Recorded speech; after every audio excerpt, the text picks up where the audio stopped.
The glass of the test chamber reflects Park Sung-ho's face and his warm smile. Doyeon, I'm sorry. Those two words cut 12 years of work in half. Choi Doyeon stands with a cup of coffee in her hand, watching as her research advisor places a folder containing forged documents on the table. Security guards follow behind him, 4 men in black.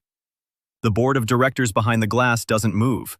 A contract worth 4.2 billion won lies on the table next to his patent, nanostructured steel, a replacement for titanium in aviation, 6 years of development. Sung-ho picks up the tablet with the patent and carefully erases the author's name. He writes his own. His fingers don't tremble. He says that Doyeon stole the basic formula from a competitor's lab, that there is evidence, that the prosecutor's office has already been notified. Doyeon takes a step back and presses his back against the wall of the room. The coffee in the cup is still warm. On the lid is a thumbprint smudged with machine oil. Sung-ho adjusts his tie. Doyeon will remember this gesture for the rest of his life and into the next.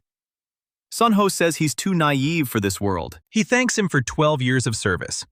His voice is steady, like a surgeon explaining that an amputation is necessary. The board of directors remains silent.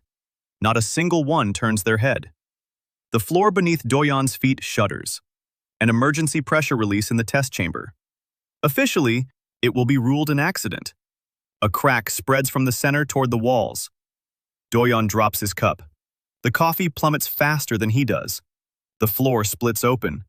The technological fissure gapes wide and sucks him in whole. His ribs snap on the first impact with the concrete edge. The air is knocked out of his lungs. He falls into the darkness, and the last thing he sees above is Sung-ho. Sung-ho is standing at the edge of the fissure. He's looking down. He adjusts his tie. Doyeon whispers through the blood, "I'll build the very thing that will bury you, with interest." The darkness engulfs him. He falls for a long time, longer than is possible in a typical research institute building. The walls around him change.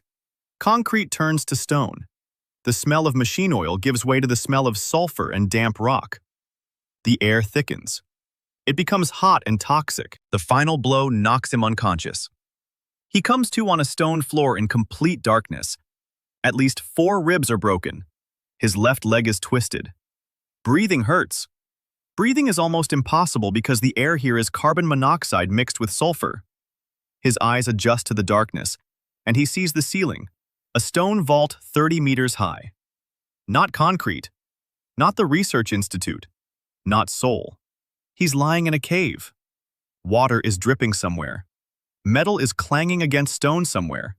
Rhythmically, faintly, like the heartbeat of a dying man. He tries to stand up and falls. He tries again. He falls. On the third try, he manages to get up onto one knee. His left leg won't hold him. He crawls toward the sound. 20 meters across the stone floor leave a trail of blood behind him from his broken palms. Light appears around the bend. Dim. Red. A fire in a stone forge. Standing next to the forge is a creature 1.20 meters tall, broad, stocky, with arms thicker than Doyeon's legs. It holds a hammer and strikes a piece of iron on the anvil. A blow. A pause. A blow. A pause. Each blow sends red sparks flying. The creature turns around. It has a wrinkled face and eyes the color of molten amber. It is a woman. A gnome. She looks at Doyeon and drops the hammer. The hammer falls with a crash. The gnome woman backs away. She says something in a language Doyeon doesn't know, but he understands. Every word. As if the language had been implanted directly into his brain. She says, "Long-legged. From above. Alive." Doyeon opens his mouth to reply, and at that moment, a light flashes before his eyes. A translucent panel. Blue. With a grid. Numbers. Diagrams. Tolerance scales. In the upper corner, a number. 50 megapixels. He doesn't know what it means. Not yet anyway. The panel pulses as if it were alive. He touches it with his hand and it reacts. It rotates. It displays the composition of the rock he's lying on. Iron ore. Fe content, 43%. Sulfur impurities, 2.1%. The optimal melting point for this composition is 1,280 degrees Celsius. The current temperature of the furnace behind him is 740 degrees. He understands. All at once. Not gradually, but in a single blow, like a hammer on an anvil. They're smelting the ore at a temperature 540 degrees below the minimum. That's why the metal yield is negligible. 3 metric tons a year. This isn't just poverty, it's a technological disaster. The female gnome in front of him sees the panel. Her amber eyes widen. She falls to her knees. She utters 2 words, "The Master's Tablet," and she begins to cry. Behind her, 3 more female gnomes emerge from the darkness of the gallery. Everyone stares at the blue panel above his head. Everyone falls to their knees. Doyeon stands among the kneeling gnomes with broken ribs and a dislocated leg. The air is poisoned. The blast furnace barely smolders. His life has been destroyed. His name has been stolen. His body is broken. And the only thing he has left is his head. 20 years of blueprints, blast furnaces, steam turbines, alloy steel formulas, assembly line production, ballistics, gunpowder chemistry, electrical engineering. All of this lies between his ears, and no Sonho can take it away. He looks at the number 50 MP. He memorizes it. He doesn't yet know that a surface knight is 1,000 MP, that a 5th circle mage is 10,000, that an archmage is 100,000. He'll find out. And when he does, he'll remember this moment and smile coldly. Because 50 is just the beginning.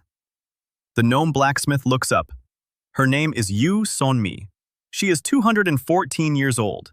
She is the elder of the Sonryo clan. 800 gnomes live in these mines. They breathe poisoned air. They smelt iron at a temperature that yields nothing but porous junk. They die of lung rot by the age of 100, though they should live to be 400. Her rating is 120 MP. She is the strongest in the clan. And she is kneeling before a stranger with a rating of 50 because she sees the tablet. And the tablet was last seen 300 years ago. Above the head of the progenitor, Kim Aram, before the black collapse. Doyeon doesn't understand any of this, but he understands the main thing. Horn, ore. The temperature is wrong. And 800 pairs of hands that can work if someone shows them how. He turns to Sonmi. His voice is hoarse from the blood in his lungs. He says, "Your horn isn't working right. I can fix it, but first I need to breathe. Where's the air vent out here?" Sonmi looks at him. Her tears haven't dried. She says there's no exit. The upper galleries collapsed 300 years ago. Air seeps through cracks in the rock. There's barely enough to keep from suffocating. Doyeon closes his eyes. The tablet before him unfolds a map of the underground caverns. He sees the structure of the rock. He sees the cracks. He sees the directions of the air currents. And he sees, in a distant gallery, the wreckage of something mechanical, something large. Gears, a shaft, blades, the remains of something that once rotated and propelled the air. He opens his eyes. He says, "Show me the old ventilation system." And without realizing it, he smiles for the first time in this world, the smile of an engineer who has seen a broken mechanism. Gallery number 6 smells of dead stone and rotten oil. Yu Sonmi leads him, a torch in her hand. Doyeon limps behind them. Every step with his left foot feels like a blow from a red-hot needle, from his foot to his thigh. He counts his steps. 320 to the turn. Another 180 to the dead end. Traces of chisels are visible on the walls. Even, geometrically precise.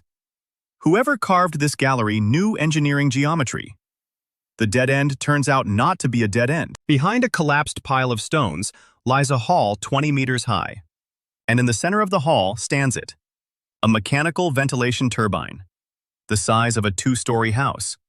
A shaft 1.5 meters thick, 16 blades made of forged cast iron, 3 tiers of gear trains. The casing is rusted through. 4 blades are broken. The shaft is jammed by a piece of rock that fell from above 300 years ago and got stuck between the gears. But the design, Doyeon stands there looking at the structure, and his throat tightens. Not from carbon monoxide, from awe. This is the work of a master. The clearances between the gears are calculated for minimal friction. The angle of the blades is optimal for axial flow. Someone 300 years ago designed industrial ventilation for an underground city and did so at the level of the 19th century on Earth. The tablet activates on its own. It projects a hologram over the turbine. Blue lines trace every detail. Diagnostics. The shaft. Carbon steel. Carbon content 0.7%. Deformation 3 millimeters per running meter. Acceptable. Gears. Gray cast iron.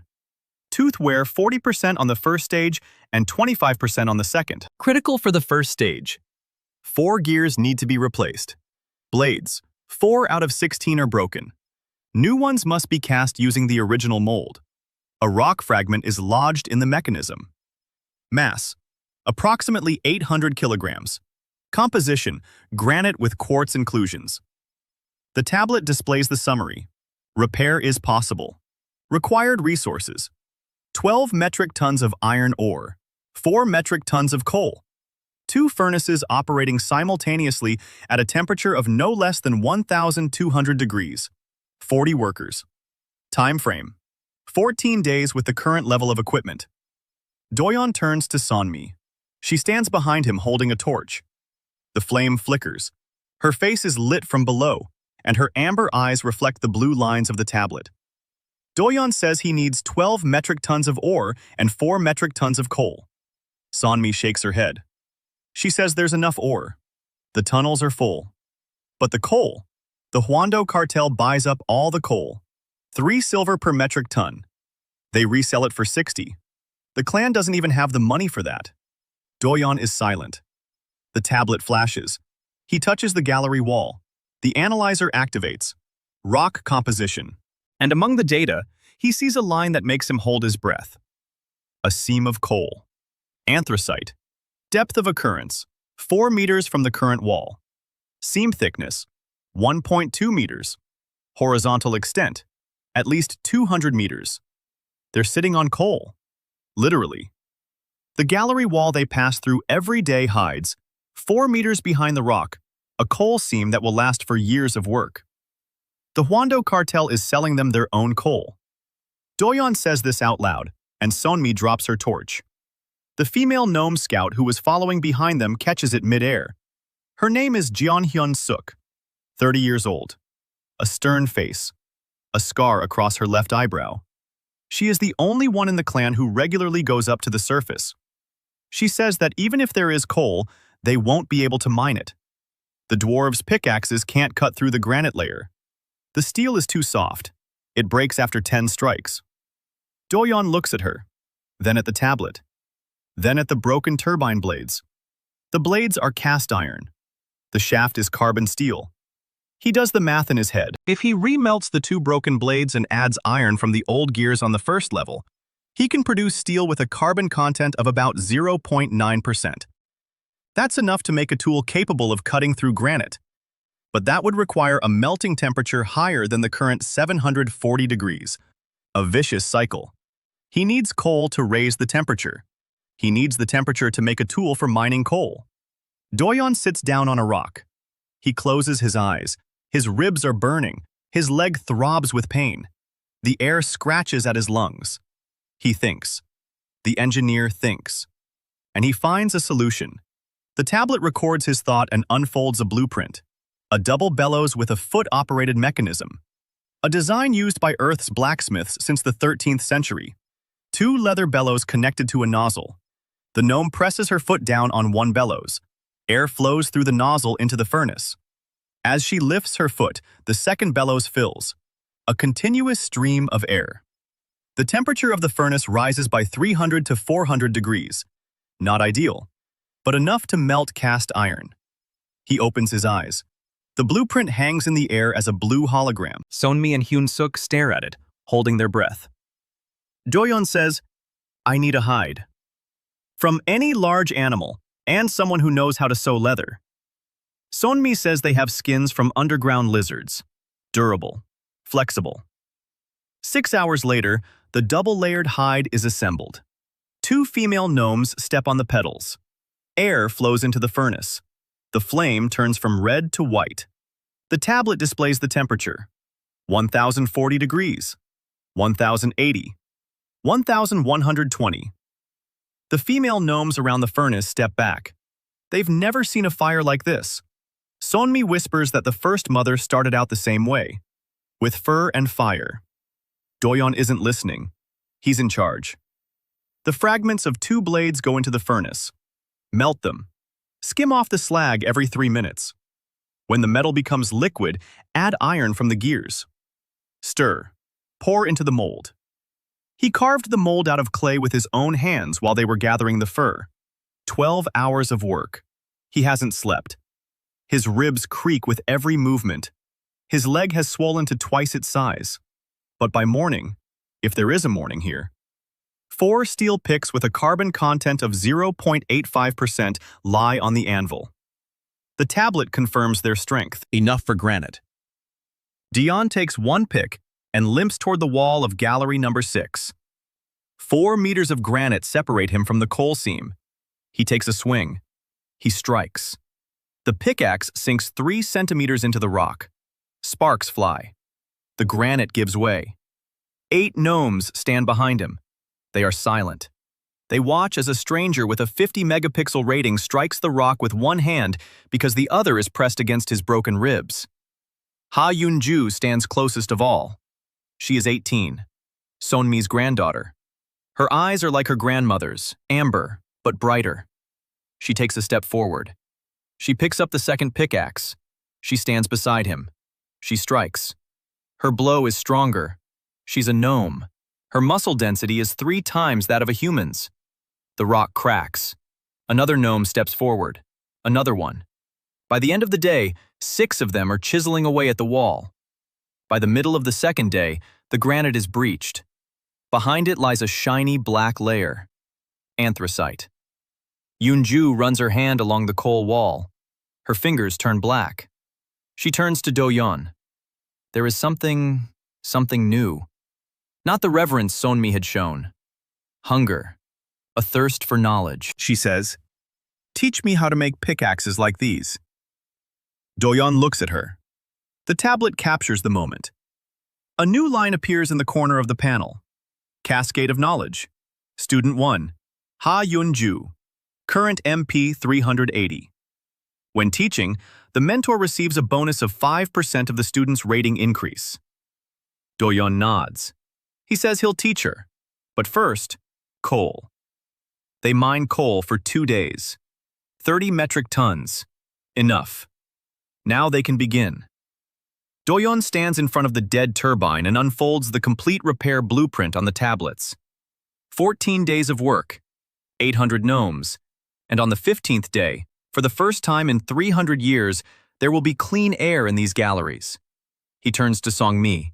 He says 1 sentence. Call everyone. On the 4th day of the turbine repairs, the first death occurs in the camp.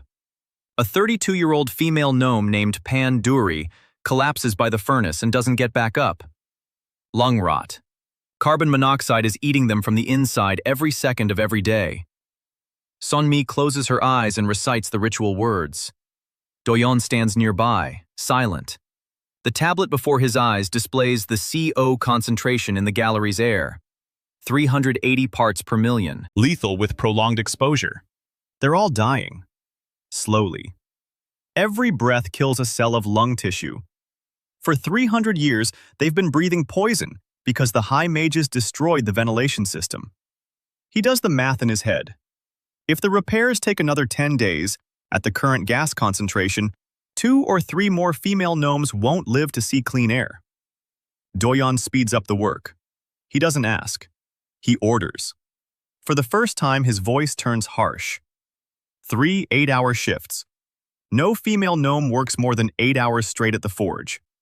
He writes out the rotations on the tablets, and Yoon-ju translates them into gnome runes on the wall with chalk. Sonmi watches this and shakes her head. She says that's not how it's done. A blacksmith works until he drops. It's a tradition. Doyeon says that tradition kills them faster than gas. Sunmi falls silent.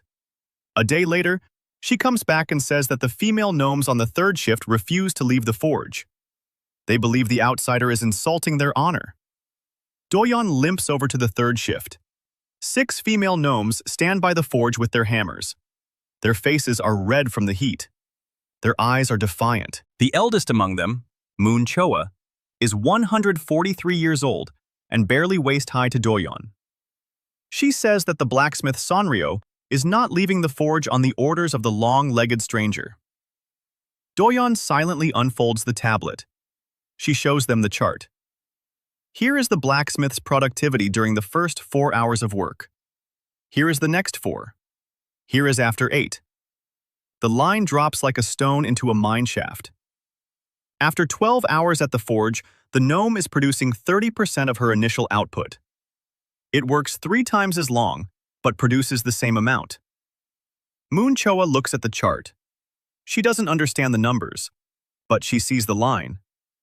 Yoonju translates. She explains. Moon Choa snorts. Then she turns around and walks off into the living gallery. The other 5 gnomes follow her. Doyeon exhales. The tablet records it. The production multiplier is activated. Clan efficiency is up 12% due to shift optimization. His PM is flashing. 50 becomes 74. 24 points for the rotation table. Small change. But the counter is ticking. He's working alongside them. Limping. With bandaged ribs. Hauling coal with one hand, he sketches on the tablet and immediately shows the female gnomes what to do. New gears for the first tier. He redesigned the teeth. The mesh angle has been increased by 4 degrees. Friction losses have been cut in half. The female gnomes cast the gears based on his holograms. Yoonju works alongside him 16 hours a day. He forbids her to do so. She doesn't listen. He forbids it again. She says he himself works 18 hours a day. He says he has no choice. She says she doesn't either. He gives in. The new blades are cast on the 7th day. Cast iron with manganese added from local ore. The tablet suggested the optimal composition. The strength is 20% higher than the original. Prakyum Aryum's mother worked without an analyzer 300 years ago. Doyeon works with one, and that gives him an advantage over a genius who is no longer alive. On the 9th day, they extract a chunk of rock from the mechanism. 800 kilograms of granite. 20 gnomes pull it with ropes. Doyeon calculated the angle and direction of the pull. The stone comes out on the first try. Sonmi says they tried to pull it out 80 years ago. They pulled for 3 days. 7 of them were strained to death. The stone didn't budge. Doyeon says they were pulling in the wrong direction. On the 11th day, the turbine is assembled. New gears on the first tier, but the blades are in place. The shaft has been straightened with wedges. The double bellows are connected to the base for the initial acceleration. The entire structure is lubricated with underground lizard grease. Doyeon stands in front of the turbine. 800 gnomes stand behind him. Gallery number 6 is packed from wall to wall. Silence. Only the sound of dripping water. Doyeon nods. 12 gnomes step on the pedals of the starting bellows. They press down. Air flows into the turbine base. The blades shudder. They creak. The shaft turns a centimeter. Stop. It turns 5 centimeters. Stop. The gears mesh. The sound is like the groan of a beast waking from sleep. The shaft makes its first full rotation. Second. Third. The blades pick up speed. The air begins to move. Doyeon feels it on his skin. A current of air. Weak. Then stronger. Then even more. The turbine picks up speed and hums. A low, guttural rumble fills the gallery and echoes deep into the mines along the stone corridors. The air is flowing. Carbon monoxide begins to be forced out through the old exhaust ducts that Doyeon cleared on the 3rd day of repairs. The tablet shows CO is dropping. 380 parts per million. 340. 300. 260. The gnomes stand and watch. Some are crying. Moon Choa, who refused to leave the furnace, stands in the front row and isn't crying. She's breathing. Deeply. For the first time in her life, she's breathing deeply, and the air isn't scratching her lungs. An hour later, the concentration drops to 80 parts per million, a safe level. 3 hours later, it drops to 40. Cleaner than the air on the surface of most cities. The tablet flashes. Production multiplier. The industrial-class ventilation system is now operational. Clan productivity increase, 740%. Calculating the new carrier MP. The number in the corner of the panel begins to rise. 74, 280, 560, 1,200, 1,800, 2,400, 3,100. Stop. 3,100 MP. Sonmi stands nearby. She sees the tablet. She sees the number. Her hands begin to tremble. She turns to Doyeon. Her face is pale. Her voice breaks. She says that only the first mother had a rating like that. 300 years ago. Doyeon looks at the number. 3,100 MP. 2 weeks ago, he dropped to 50. An ordinary soldier on the surface has 100. A knight has 1,000. He's already 3 times stronger than a knight. And he hasn't even started building yet. He turns to Yoonju. He says, "Tomorrow we'll start the blast furnace." Yoonju nods. Her MP on the tablets has also gone up. It went from 380 to 410. She'd been working on repairs, learning new technologies. The knowledge cascade gave Doyeon 5% of her gain. 1.5 points. A trifle. But he'll have more than one student, far beyond the mine walls, on the surface, in the trading city of the Middle Lands, in the Hwando cartel's office. A clerk is reviewing the quarterly report. Coal shipments to the Taegyong mines. Volume for this quarter, 0. The gnomes didn't buy a single metric ton, for the first time in 80 years. The clerk notes this in the log and hands the report to his supervisor. The supervisor passes it on to the manager. The manager places the paper on Baron Hwan Jae-guk's desk. The Baron reads it. He looks up. His rating is 8,500 MP. He controls all trade routes between the surface and the mines. He asks why the female gnomes have stopped buying coal. The manager says he doesn't know.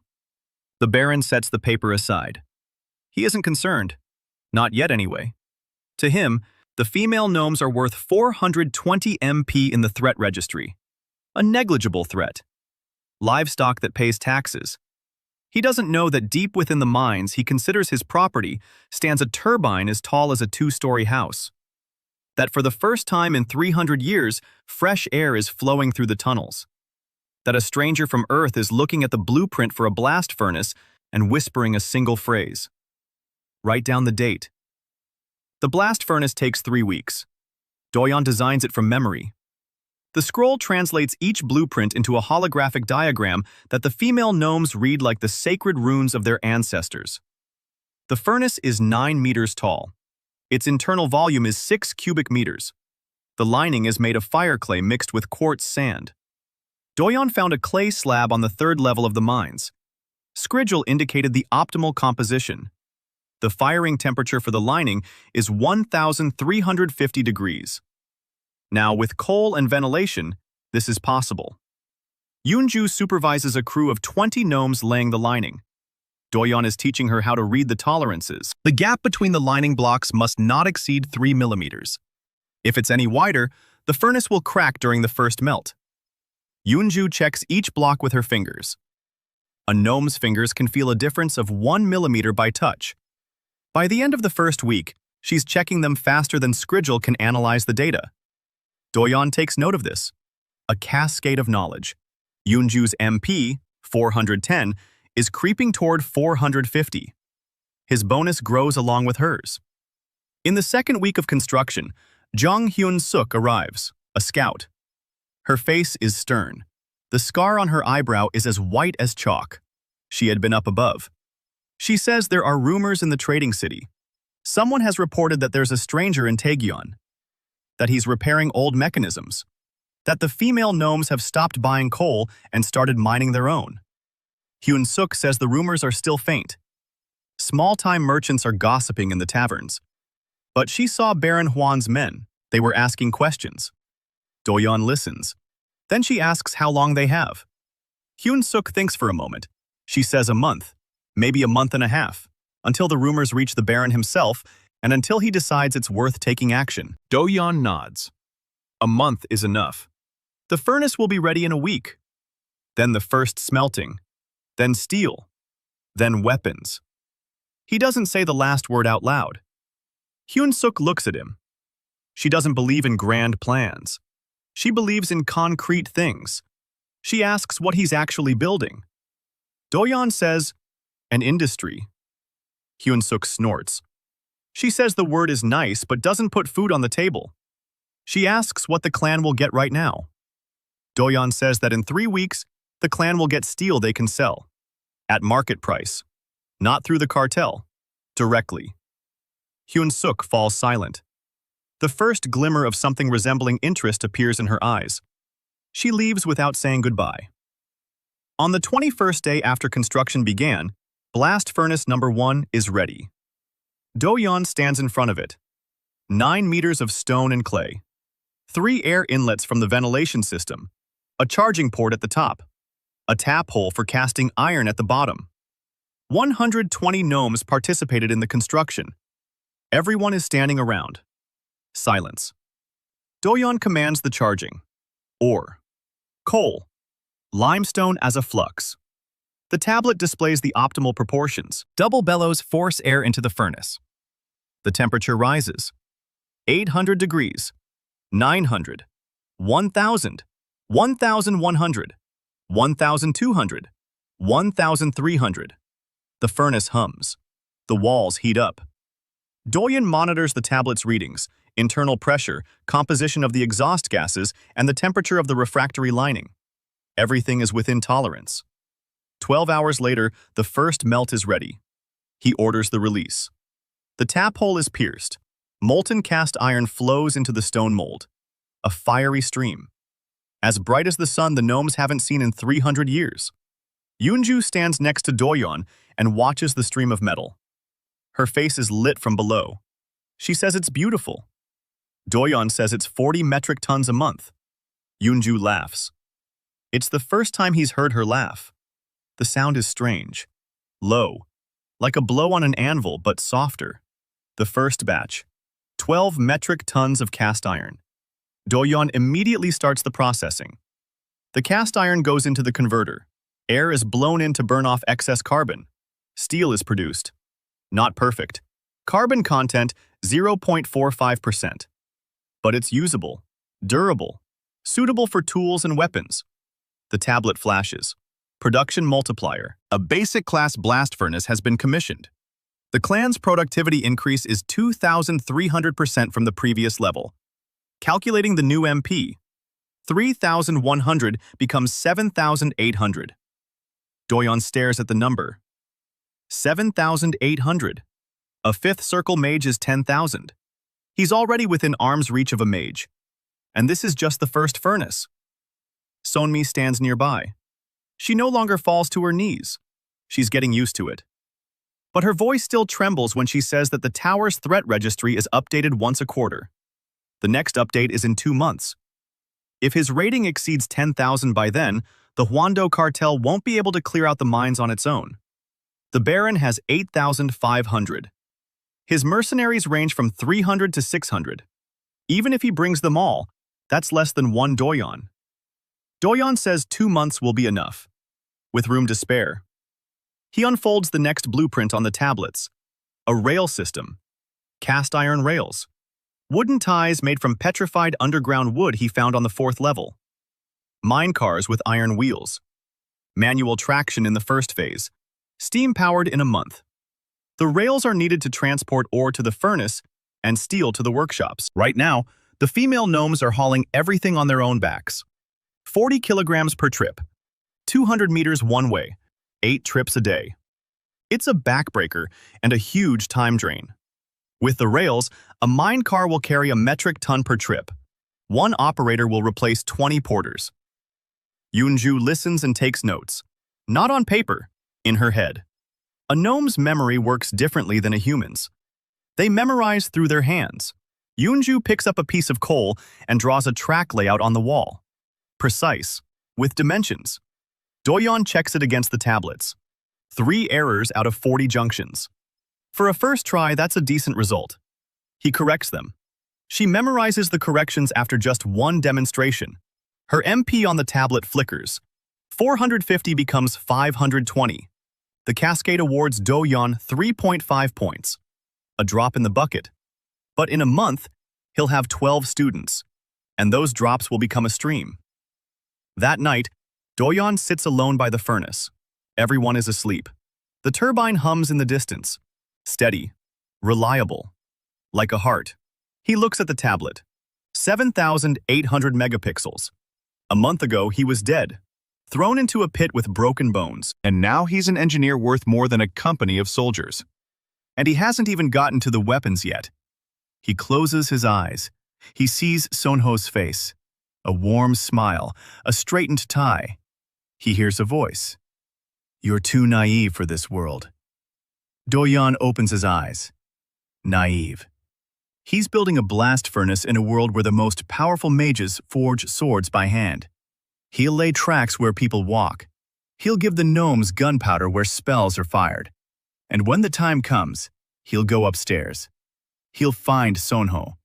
And he'll show him that naivety isn't a weakness. It's fuel. He whispers into the darkness. With interest. In the morning, Kang Tae-oh arrives. A man, tall, thin, wearing a tattered Midland Army uniform. Hyun-suk found him in the upper galleries. A deserter. He fled from a commander who used soldiers as expendable fodder to wipe out small underground creatures. His rating is 280 MP, an ordinary infantryman. But he knows how to build. He knows how to command a squad. He knows how to read maps. And he has the eyes of a man with nothing to lose. Doyeon looks at him. Tae-oh looks at Doyeon. At the blue panel of the tablet behind him. At the number 7,800. Tae-oh swallows. He asks, "Is that a real rating?" Doyeon says it is. Theo is silent for 10 seconds. Then he says he's ready to work. Doyeon nods. He says he needs someone to teach the gnomes how to shoot. Theo blinks. He asks, "With what?" Doyeon points to a blueprint of a blast furnace, then to the next blueprint, which he hasn't shown to anyone yet. A muzzle-loading musket, 15mm caliber. The barrel is made of steel with a carbon content of 0.6%. It has a flintlock mechanism. The effective range is 80 meters. The rate of fire is 2 shots per minute with a trained crew. Theo looks at the blueprint. He doesn't know what a musket is. There are no firearms in this world, but he sees the numbers. 80 meters, that's farther than a crossbow can reach, and no magic is needed. Theo smiles slowly. It's the smile of a man who has realized that the world is about to be turned upside down. The first musket fires on the 32nd day after Doyeon's arrival in this world. The barrel is made of steel cast in blast furnace number 1. It has a flintlock. The gunpowder is made from sulfur found on the 5th level of the mines, and saltpeter that Hyun-suk smuggled out from the surface under the guise of fertilizer. The coal is his own. Doyeon mixes the proportions from memory: 75 parts saltpeter, 15 parts coal, 10 parts sulfur. Standard black powder. The tablet confirms the composition and adjusts the sulfur content down by 0.5%. The humidity in the mines is higher than on the surface, and sulfur burns differently here. The test tunnel.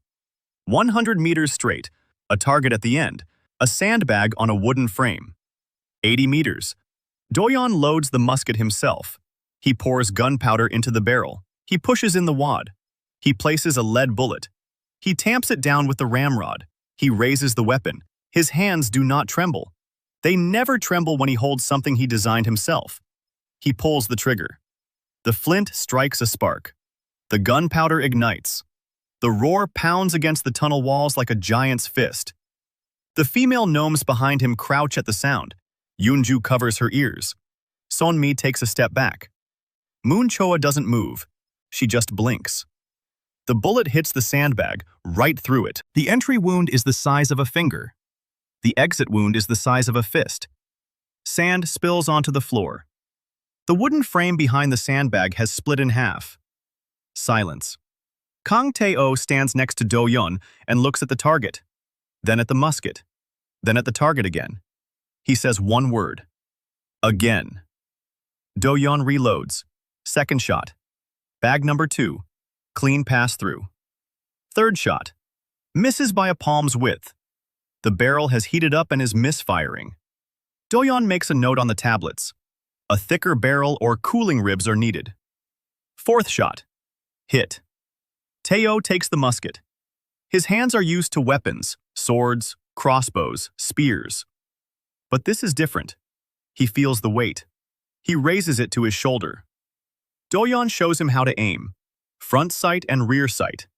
The simplest sights. Theo fires. Hit. First shot and a hit right away. His rating is 280 MP.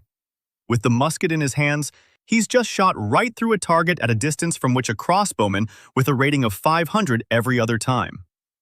Theo lowers the musket. His expression changes. He isn't smiling. He's calculating. He's a former soldier. He knows what a weapon capable of piercing targets at 80 meters and one that doesn't require magic means. He says, if there are 100 of them. Do-yeon says, there will be 800. Theo closes his eyes for a second. He opens them. He says he needs 2 weeks to train the first platoon. Do-yeon gives him 3. With a margin. Production begins the next day. Yoonju leads the foundry crew. 15 gnomes cast the barrels.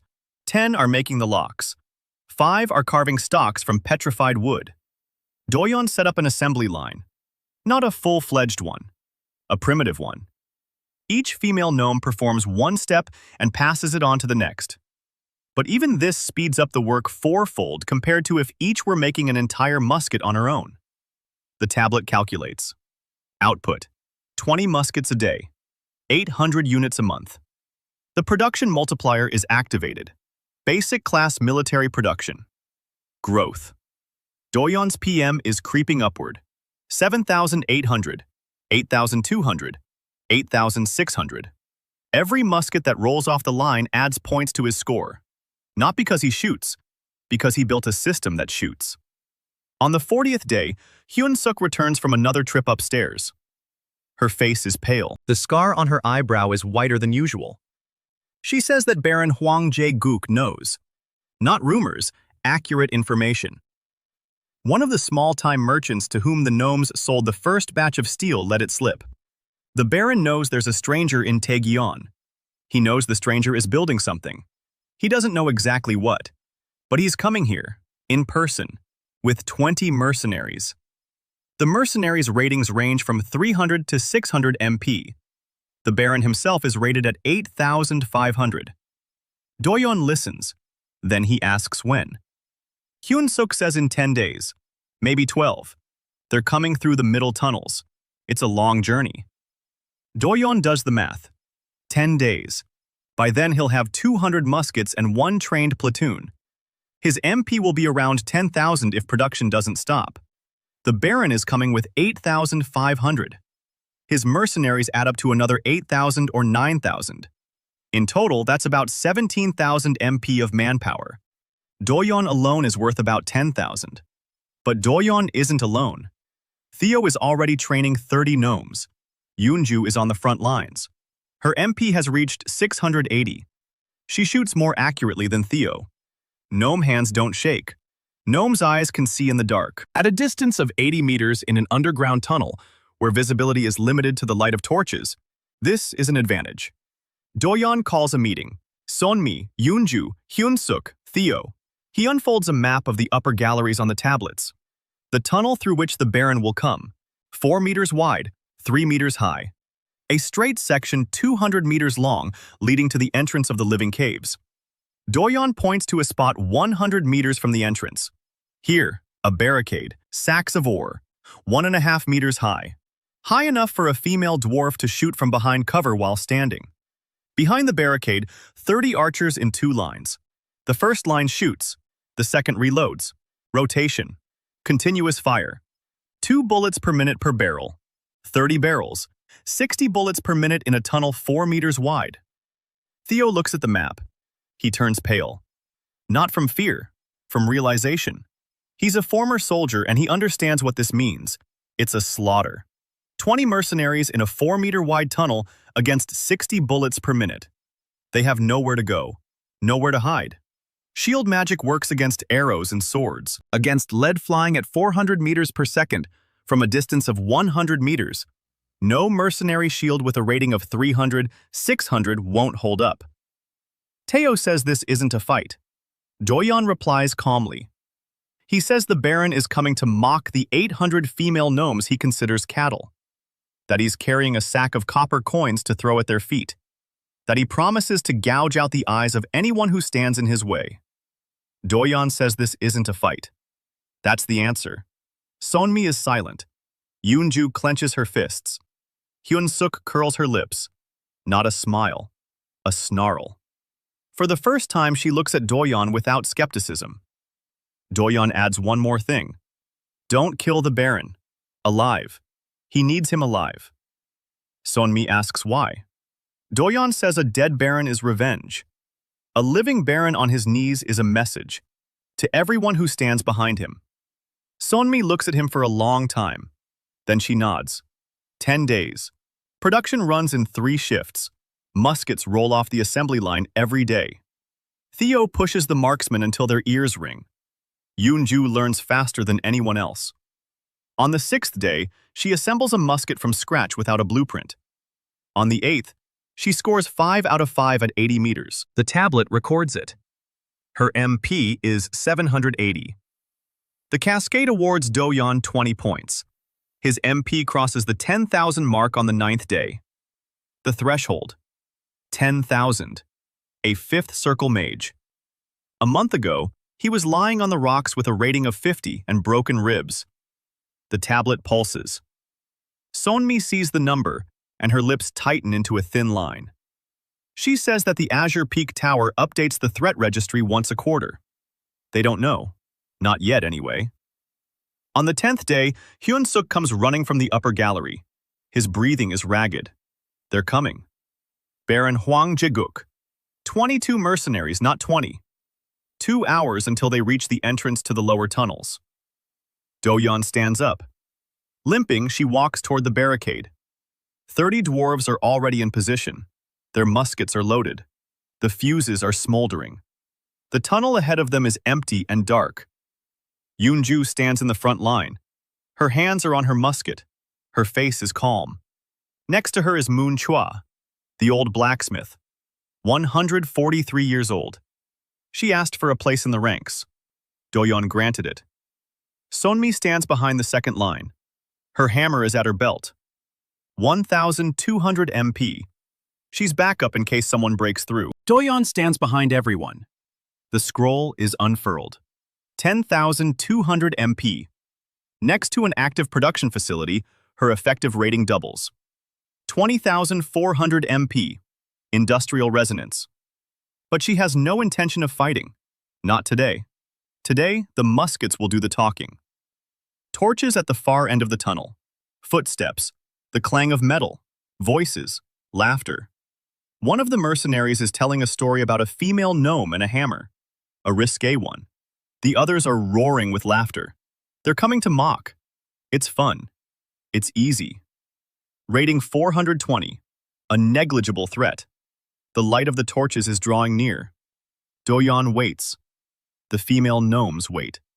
The silence behind the barricade is so thick that you can hear Yoonju's heart beating. Steady. Without a miss. The heart of a blacksmith. The first silhouettes appear in the tunnel. Mercenaries. Leather armor. Swords. Crossbows on their backs. Leading the way is a man in an expensive fur-trimmed cloak. Baron Hwang Jiguk. Rating. 8,500 MP. Head of the Hwangdo cartel. He's carrying a sack.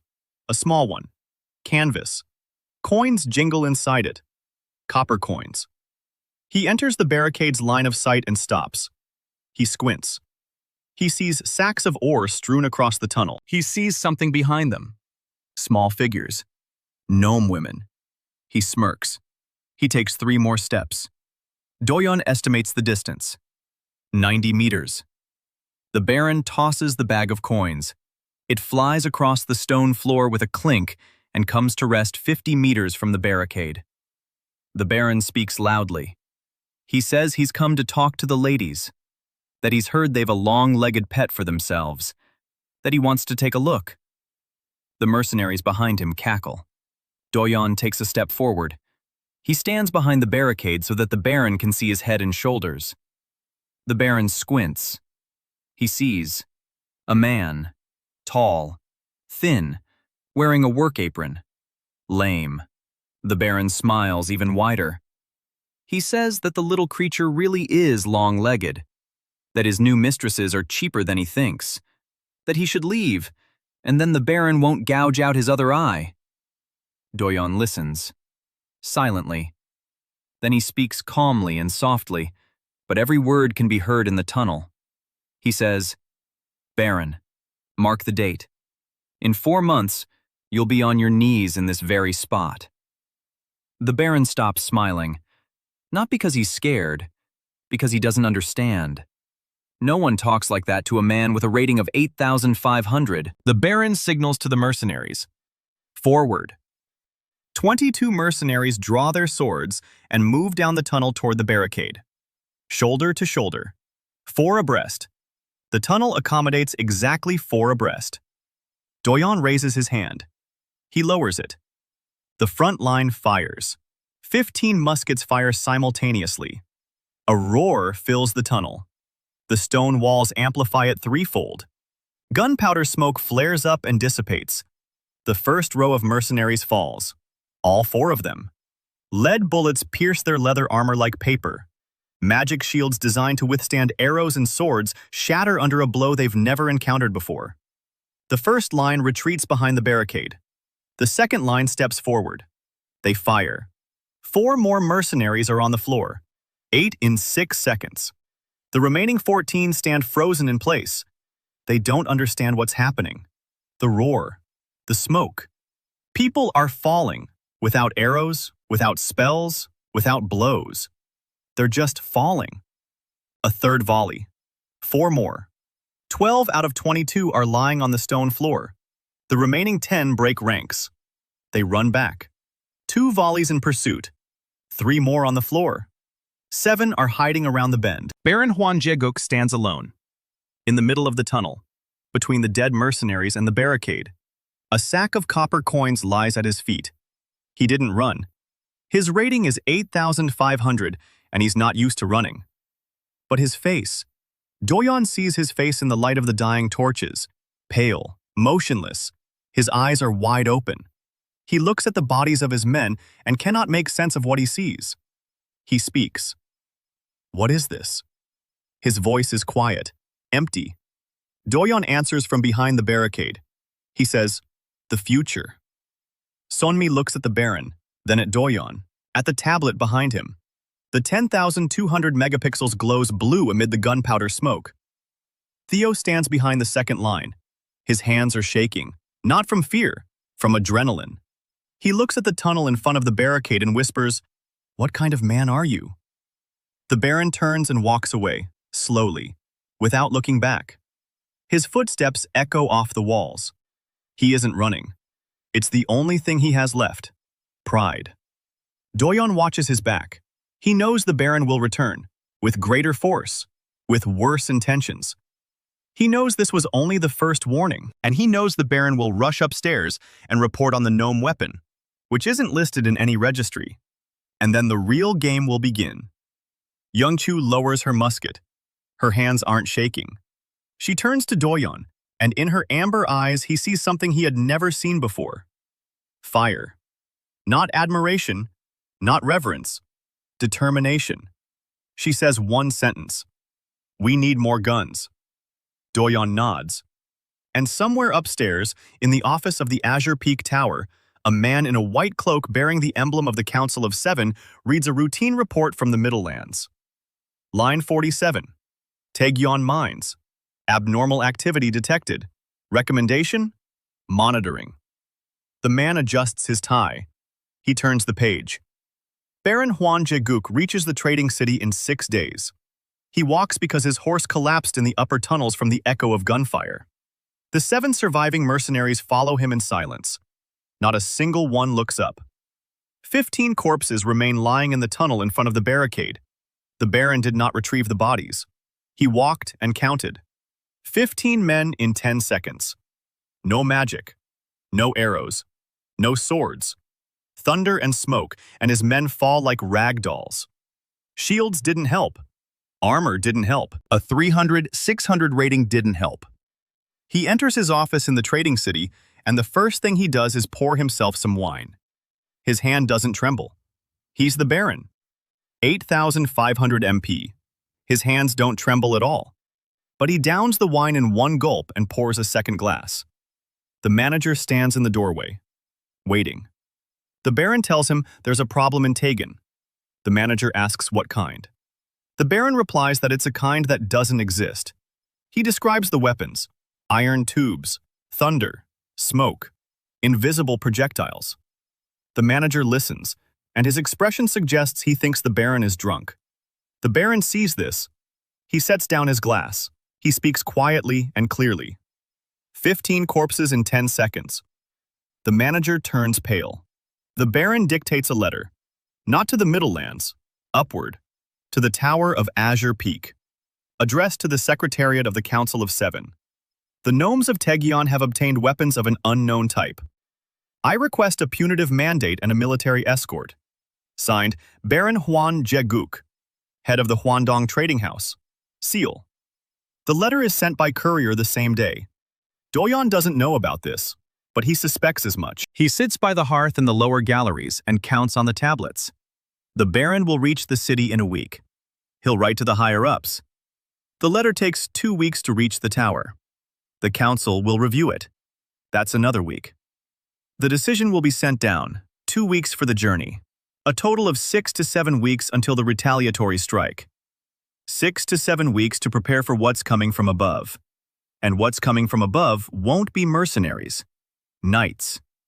Doyeon unfolds the blueprint on the tablets, the one that had kept him awake for 3 nights. A rail network. Cast iron rails on stone sleepers. 4 branches. The first runs from the coal faces to the blast furnace. The second runs from the blast furnace to the foundry. The third runs from the foundry to the armory. The fourth is the main line, running from the living caves to the upper galleries. The total length is 11 kilometers. It's ambitious. It's insane for a month's worth of work. But without rails, production hits a wall when it comes to logistics. The female gnomes spend a third of their working time carrying cargo. He puts Yoonju in charge of the tracks. He gives her 60 gnomes and the blueprints. Yoonju takes a charcoal pencil and copies the blueprint onto the wall in 12 minutes, without a single mistake. The tablet confirms its accuracy. Doyeon looks at her. Her MP is 820. A month ago, it was 380. The knowledge cascade is working. He gives her A and returns to what he cannot entrust to anyone: the steam engine. Skrigil unfolds the blueprint. He's been designing it for 3 days. Not from memory, he knows the principle by heart. But adapting an earth-based steam engine to local materials is a design challenge, not a matter of copying. A boiler made of steel with a carbon content of 0.4%. Wall thickness, 12 millimeters. Operating pressure, 4 atmospheres. No more. Local steel won't hold up. 1 cylinder. Piston stroke, 30 centimeters. Diameter, 20 meters. The flywheel is cast iron. Weight, 200 kilograms. Skrigil calculates the power, 15 horsepower. Ridiculous by Earth standards. A revolution by the standards of a world where cargo is carried on people's backs. Assembly takes 10 days. The clan's 20 best blacksmiths work under his guidance. He teaches them to grind the cylinder on a primitive lathe he assembled in 2 days from the shaft of a broken turbine. Tolerances. The clearance between the piston and the cylinder wall must not exceed 0.2 of a millimeter. If it's greater, steam will leak. If it's less, the piston will seize. The dwarves' hands manage it. Their fingers can sense hundredths of a millimeter. A race that lived in stone for thousands of years and sharpened metal with their bare hands possesses a tactile sensitivity that any earthen toolmaker. By the 40th day since Doyeon's arrival in this world, the steam engine is assembled. It stands on a cast iron frame in the central gallery. The boiler is filled with water. The firebox is loaded with coal. Doyeon stokes the fire. He waits. The pressure rises. 1 atmosphere. 1.5. 2. The display shows the boiler temperature, the wall pressure, and the vibration. Everything is within specifications. 3 atmospheres. 3.5. 4. Doyeon opens the valve supplying steam to the cylinder. A hiss. The piston moves. Slowly. Then faster. The flywheel begins to turn. Heavily. With effort. Then more smoothly. Then steadily. A rhythm. Chug, chug, chug. A sound this world has never heard before. 120 gnomes stand around. They watch the spinning flywheel. The steam escaping from the exhaust valve. The piston moving back and forth with mechanical precision. Moon Choa stands in the front row. 143 years. She has seen many things, but not this. She takes a step back, then a step forward. She reaches out toward the flywheel. She doesn't touch it. She feels the airflow from its rotation. She turns to Sonmi. She says that the iron is breathing. Sonmi shakes her head. She says that the iron is working, like a worker who never gets tired and never gets sick or eats. Doyeon hears this and almost smiles. She understood. The tablet flashes. Production multiplier. A primitive class steam engine has been put into operation. The clan's productivity increase is 890% from the previous level. MP calculation. 10,200 jumps. 12,400. 14,800. 15,400. Stop. 15,400 MP. Doyeon stares at the number. Higher than a 5th circle mage. Twice that of Baron Hwan. And that's even before the rails. The rails will double logistics, meaning another jump. He connects the engine to the first minecar that very same day. A minecar made of sheet iron on cast iron wheels. Capacity: 1.5 metric tons. The engine pulls it along the rails at a pedestrian's pace. Slowly. But 1.5 metric tons of ore per trip instead of 40 kilograms on a gnome woman's back. A 37-fold increase. Yoonju stands at the edge of the tracks and watches as the coal-laden minecar creeps past her. The locomotive puffs out steam. The wheels clatter over the rail joints. She turns to Doyeon. In his eyes is the same fire as after the first volley of muskets, but brighter. She says, "I want to build a second one." Doyeon says she'll build a 10th, but first, a second, and a third. And each one will be better than the last. Because that's how progress works. Each subsequent machine learns from the mistakes of the previous one. Yoonju nods. Her MP on the tablets is 1,040. She's crossed the 1,000 mark. Surface night level. The gnome who was at 380 a month ago is now technically on par with a knight. And this is just the beginning. The cascade of knowledge is already bringing Doyeon tangible points. But Yoonju isn't the only student. By the 50th day, there are 12 of them. The clan's best female blacksmiths. Those who learn faster than the others. Doyeon selected them personally. Each has access to the blueprints through Yoonju, who has become the bridge between his engineering language and the gnome tradition. Each one is growing. Slower than Yoonju, but growing nonetheless. The combined growth from the 12 apprentices gives Doyeon 80,100 MP per week on the cascade alone, plus a production multiplier from each new node launched. The tracks are being laid, kilometer by kilometer. By the end of the second month, 11 kilometers are ready. 4 branches, 3 steam locomotives. Freight volume has increased 100-fold compared to manual transport. The tablet recalculates. His MP after the rail network and 3 locomotives. 15,400 climbs upward. 18,000. 22,000. 25,600. It stops at 25,600. Doyeon sits alone at night by the furnace. He stares at the number. 25,600. 2 months ago, he was a corpse with a rating of 50. Now, if the tower were to update the registry right this moment, his entry would look like an error in the document. Gnome mine. Negligible threat. 420 MP. Cross out. Enter. 25,600 MP. One person. No. One engineer and 800 dwarves who, for the first time in 300 years, are breathing clean air, hauling cargo along the rails, and smelting 40 metric tons of steel a month. He closes his eyes. He sees Sonho, a tie, a smile. He opens them. He whispers, with interest. In the morning, Hyun-suk brings news.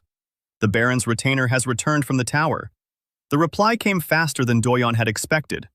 Not 6 weeks, 4. The tower has issued the Baron a punitive mandate. But not just a mandate, a company of royal knights. 40 men, each worth 1,200 MP. The company commander is worth 3,500. A total of 51,500 MP in manpower. They're coming through the middle tunnels. They'll be here in 12 days. The Ron is going with them. He wants to see it for himself. Doyeon listens. He nods. He says that 12 days is more than enough. He unfolds the next blueprint on the tablets, the one he's been preparing since day one. A rifled rifle. 11mm caliber. 6 rifling grooves. Rifling pitch of 500 millimeters. Effective range of 300 meters. Rate of fire. 3 rounds per minute with paper cartridges. A percussion lock instead of a flintlock. Yoonju looks at the blueprint, then at the musket against the wall, then at the blueprint again. She says this is a different weapon. Doyeon says this is the next generation weapon. The difference between a musket and a rifle is like that between a wagon and a steam locomotive. 300 meters instead of 80. 10 times the accuracy. Against knights with a rating of 1,200 at a distance of 300 meters in an underground tunnel. Doyeon doesn't finish her sentence. She doesn't need to. Yoonju is already doing the math in her head. He sees her lips moving, and he sees a cold, calculating light, one he recognizes, ignite in her amber eyes. Because he sees it every day in the mirror. If only there were mirrors in the mines. Threading the barrel is the most complex operation that the female gnomes of Taegyeon have performed in the last 300 years. Doyeon builds the threading machine in 4 days. The shaft is driven by a steam engine via a belt drive. The cutter is made of hardened steel with a tungsten additive. Tungsten was found on the 6th level of the mines. The scroll indicated the vein, a thin one, 20 centimeters wide. But there's enough for hundreds of barrels.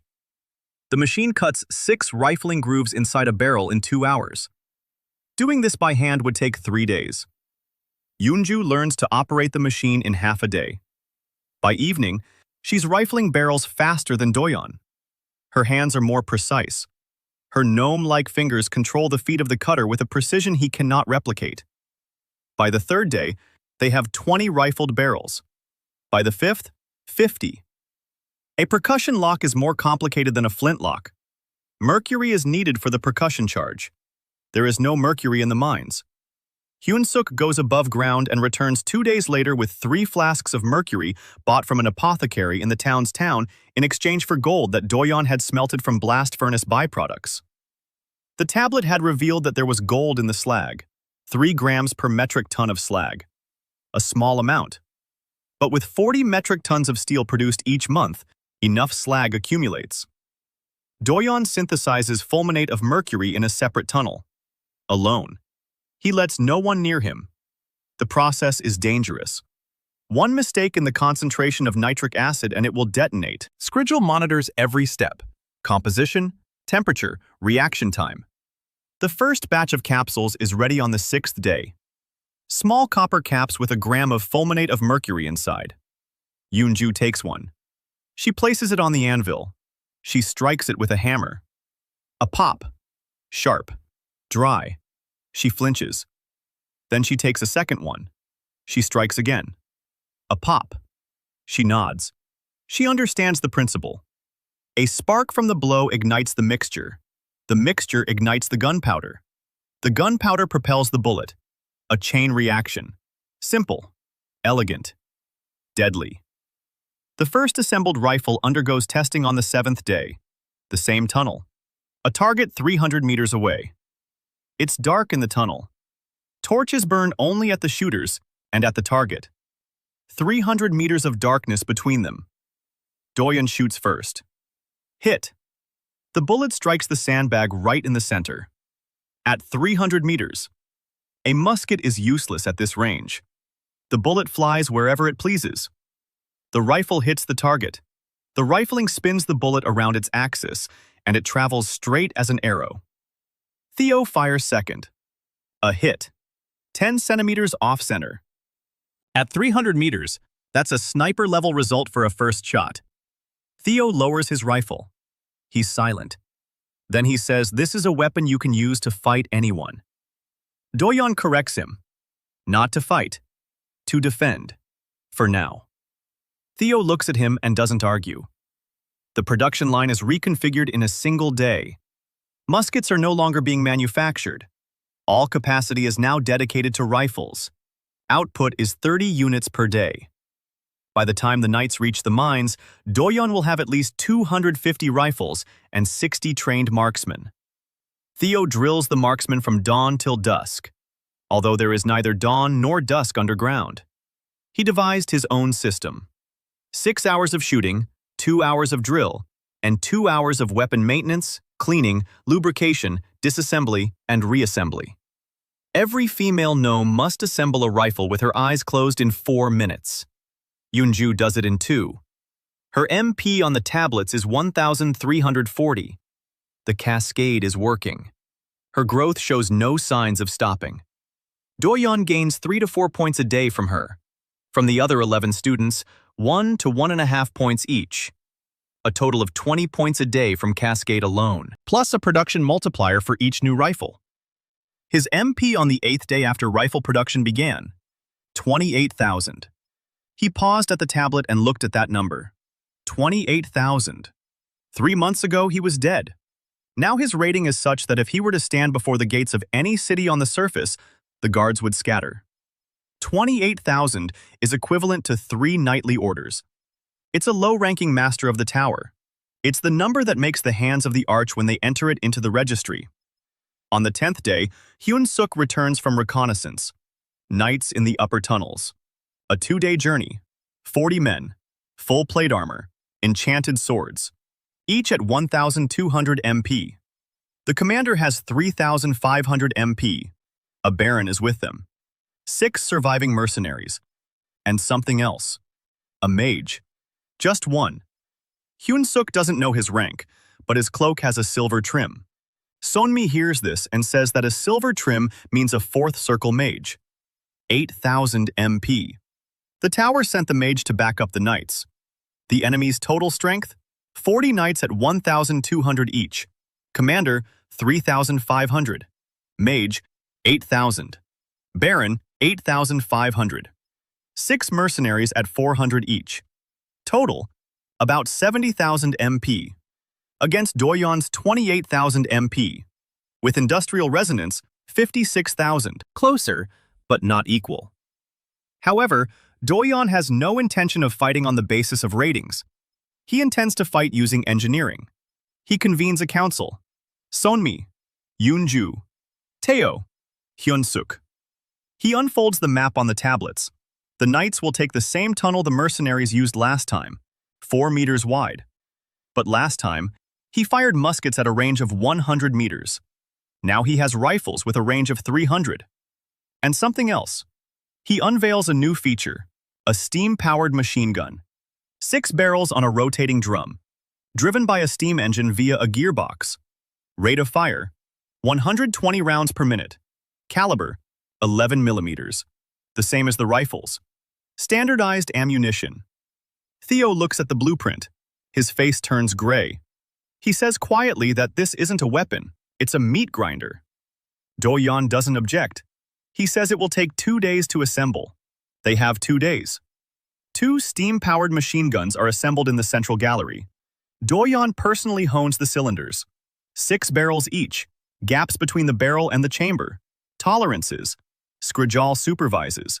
Yoonju assembles the feeding mechanism. Belt feed. A canvas belt with pockets for cartridges.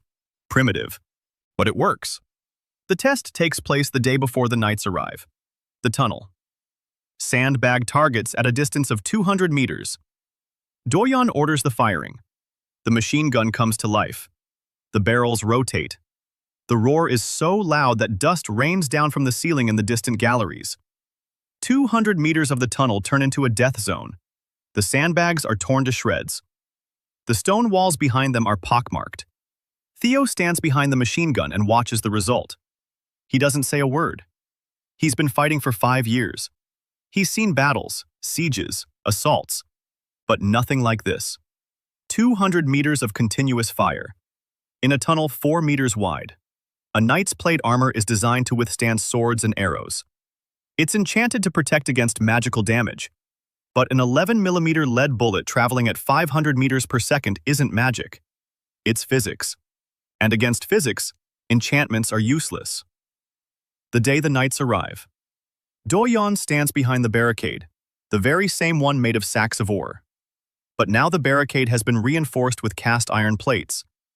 Behind it, 2 steam-powered machine guns are in position. On either side, 40 riflemen, 20 on each side. Yoonju commands the left flank. Theo commands the right. Sonmi stands in the rear. The fallback line. Doyeon stands between the machine guns. The scroll is deployed. 28,000 MP. With industrial resonance, 56,000. He hears them before he sees them. Footsteps. Heavy. Rhythmic. Plate armor clangs with every step. 40 knights in a column of 4. 10 rows. The commander leads the way. Behind the column is a mage in a silver cloak. Behind the mage is Baron Hwan Jae-guk. Torches illuminate the tunnel. The knights march confidently. They had been warned about the thunder and smoke. The mage has cast a protective dome over the column, a shimmering veil of magical energy. 8,000 MP has been invested in the shield. This dome is impenetrable against arrows and spells. Doyeon sees the dome on the tablets. The analyzer reads, a 4th circle magical barrier.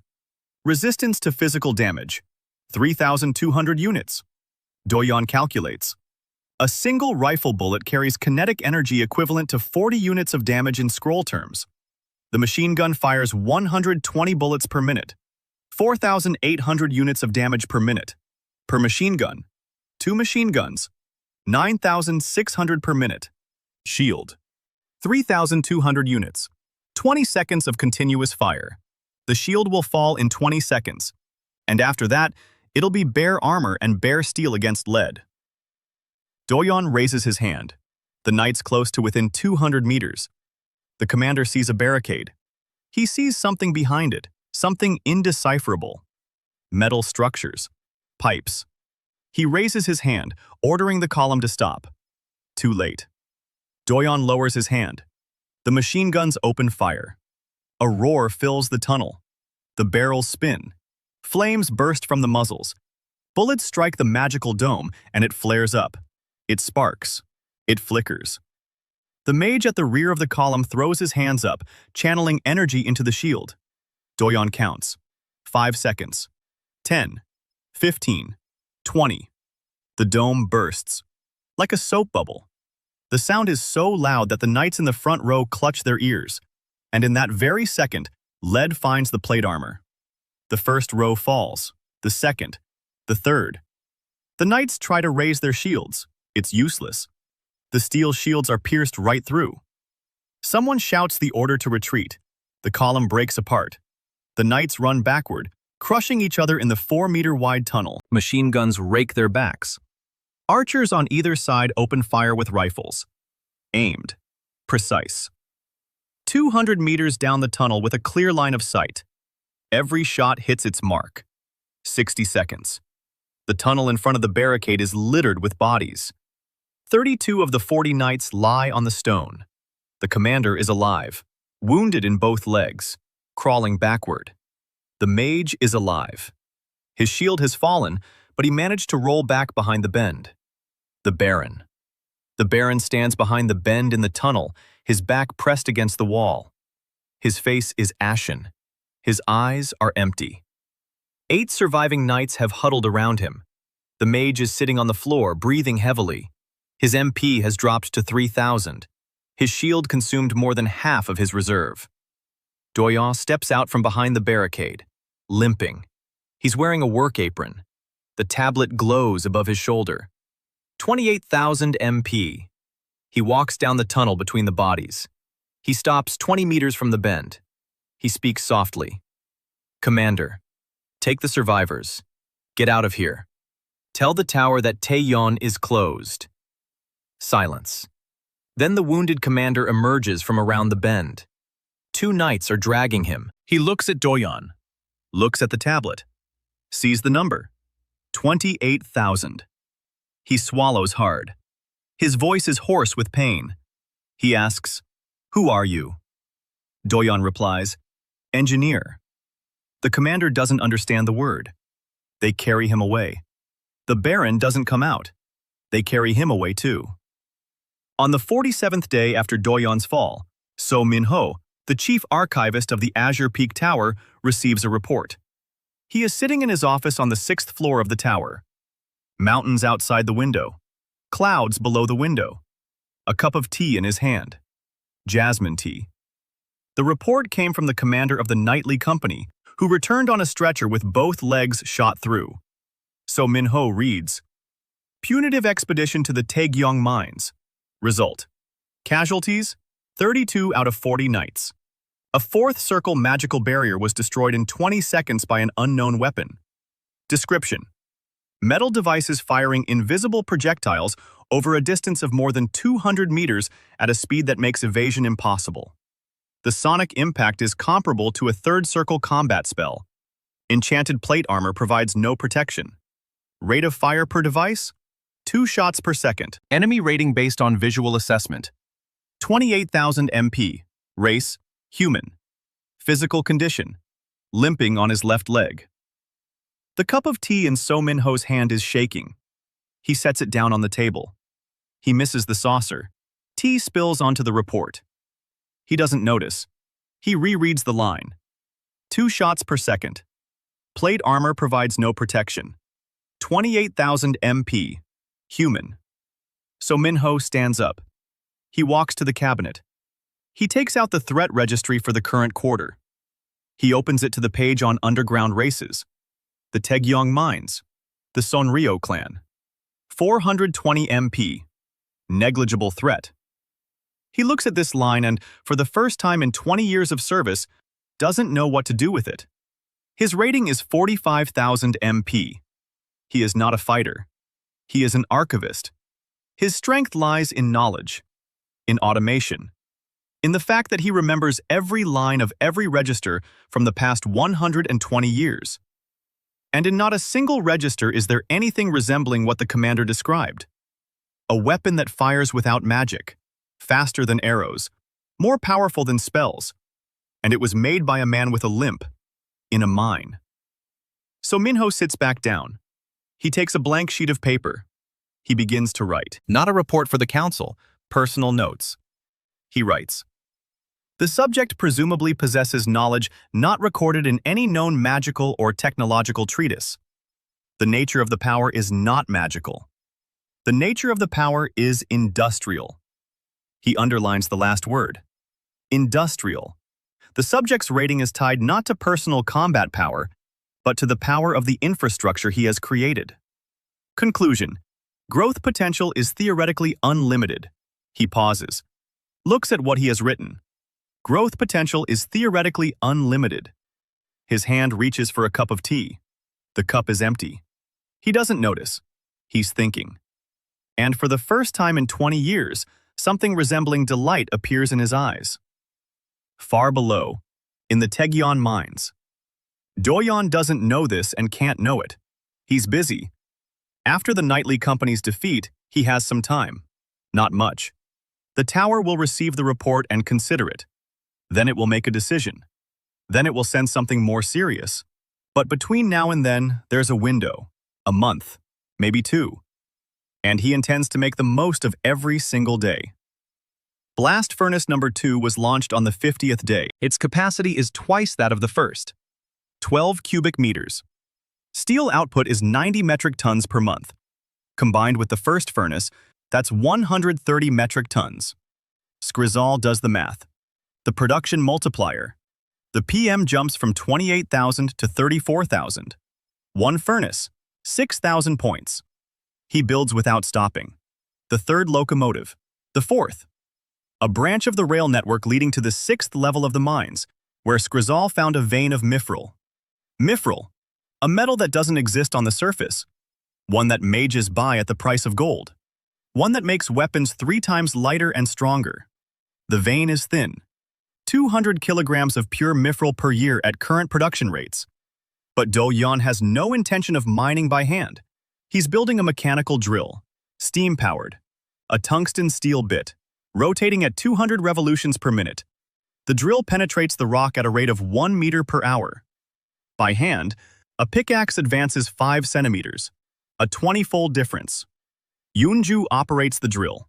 She stands at the controls, her face focused and stern in the light of the furnace.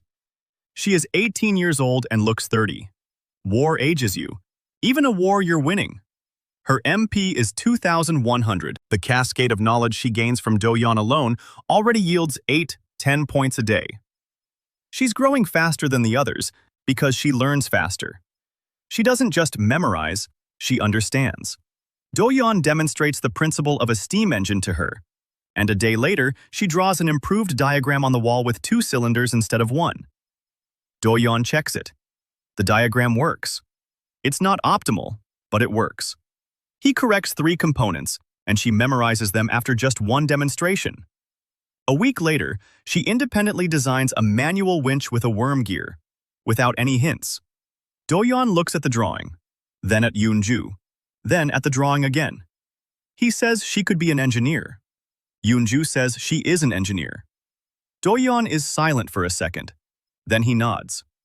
Meanwhile, Kang Tae-oh is forming what he calls a battalion, a grand word for 80 dwarves with rifles. But Tae-oh is serious. He divides them into 8 squads of 10. Each squad has a commander. Yoonju commands the first squad. Moon Choa commands the second. An old grasshopper with a hammer on her belt and a rifle on her back.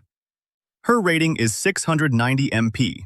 She'll never be a sniper. but she hits the target 8 times out of 10 at 200 meters. And she won't flinch. She didn't flinch when 15 mercenaries fell in front of the barricade. She won't flinch at anything. Doyeon knows this. Theo knows it too. Hyun-suk goes upstairs every 3 days. News. Baron Hwan Jae-guk has returned to the trading city. The rout of the nightly company has made headlines. The trading city is abuzz.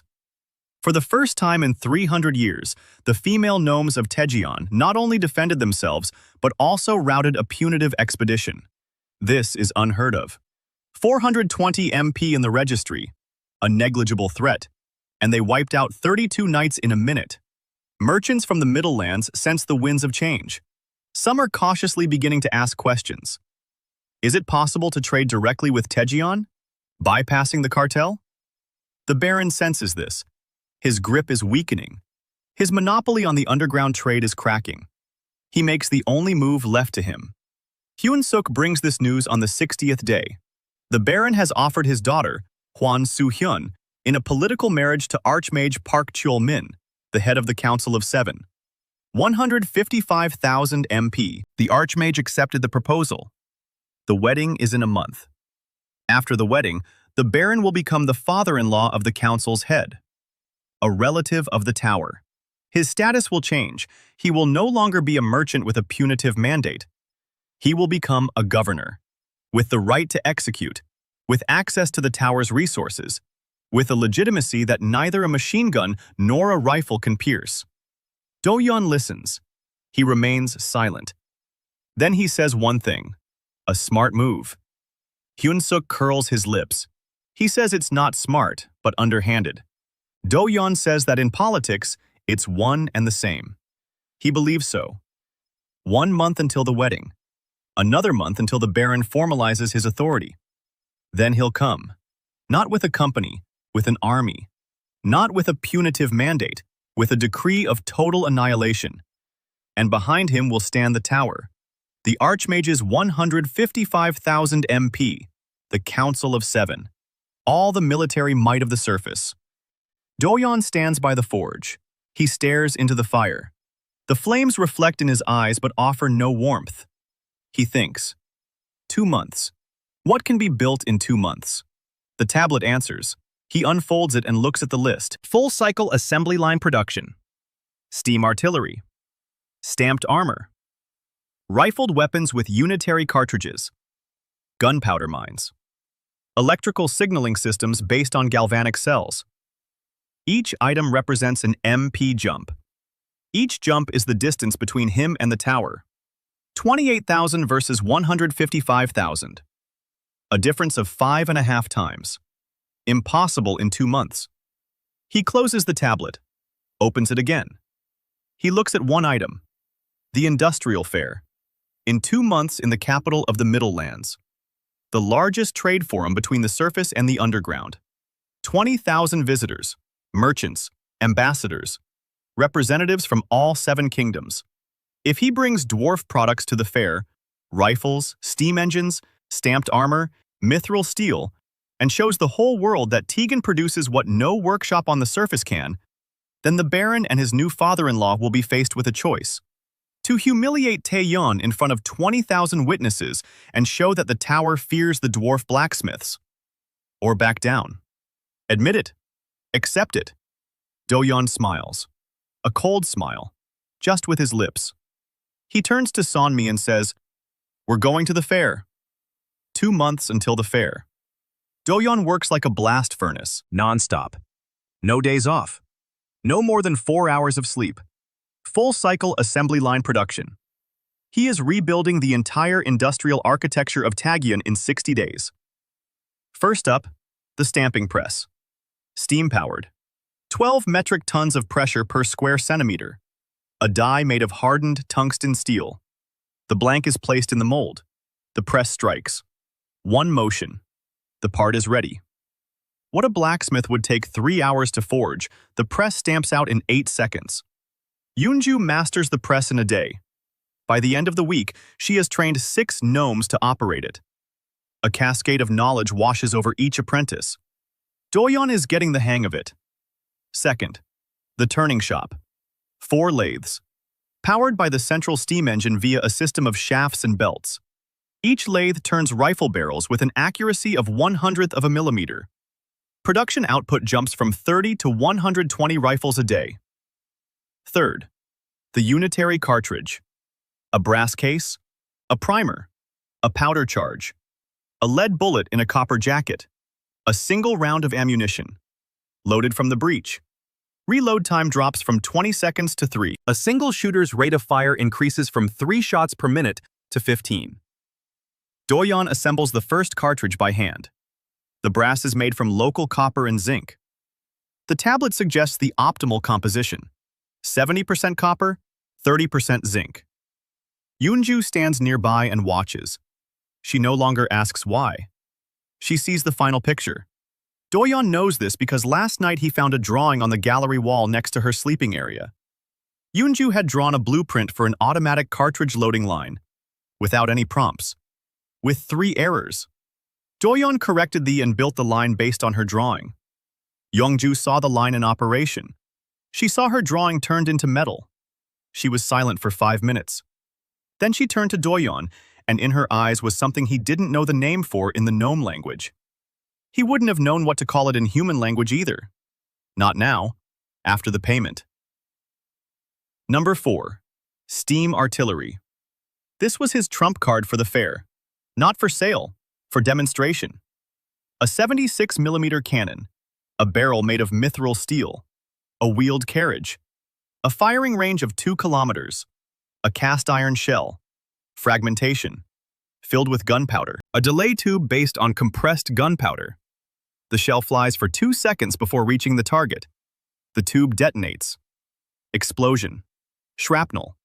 Nothing alive within a 20-meter radius of the blast point. A knight with a rating of 1,200 MP in plate armor. A fragment pierces the plate armor at a distance of 15 meters from the explosion. A mage with a fourth circle shield. A direct hit from the projectile deals 800 units of kinetic damage. The shield will hold. 2 hits. It won't hold. The cannon's rate of fire. 4 shots per minute with a trained 3-person crew. 8 projectiles in 2 minutes. Enough to take down any shield below the 6th circle.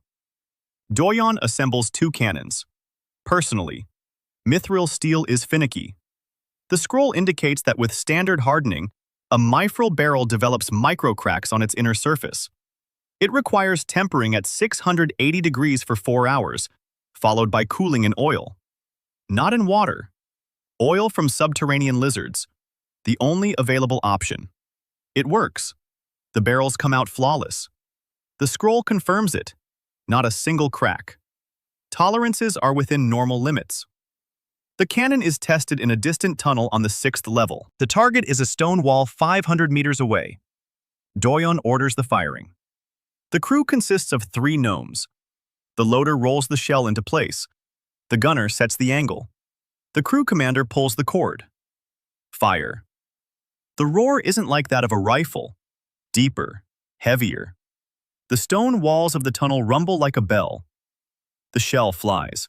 It strikes the stone wall. A split-second pause. An explosion. The 1-meter-thick stone wall shatters into pieces. Fist-sized fragments fly 30 meters in all directions. Dust fills the tunnel. When the dust settles, the crew sees a hole. Round. 2 meters in diameter. The surrounding walls are cracked. Sonmi stands behind them. She doesn't look the target. She sees the gnomes' faces. The crew of an artillery piece. 3 female gnomes, each 1.20 meters tall.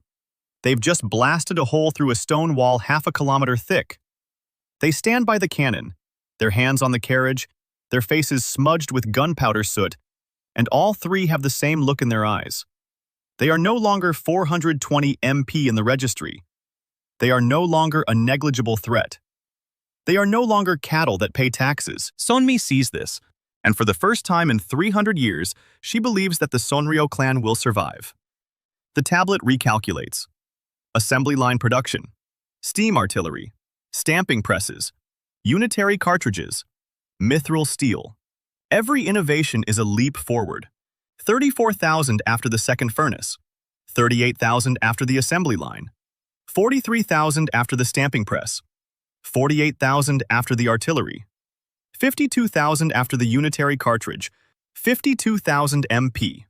The 4th month. Doyeon stands before the scroll and looks at the number.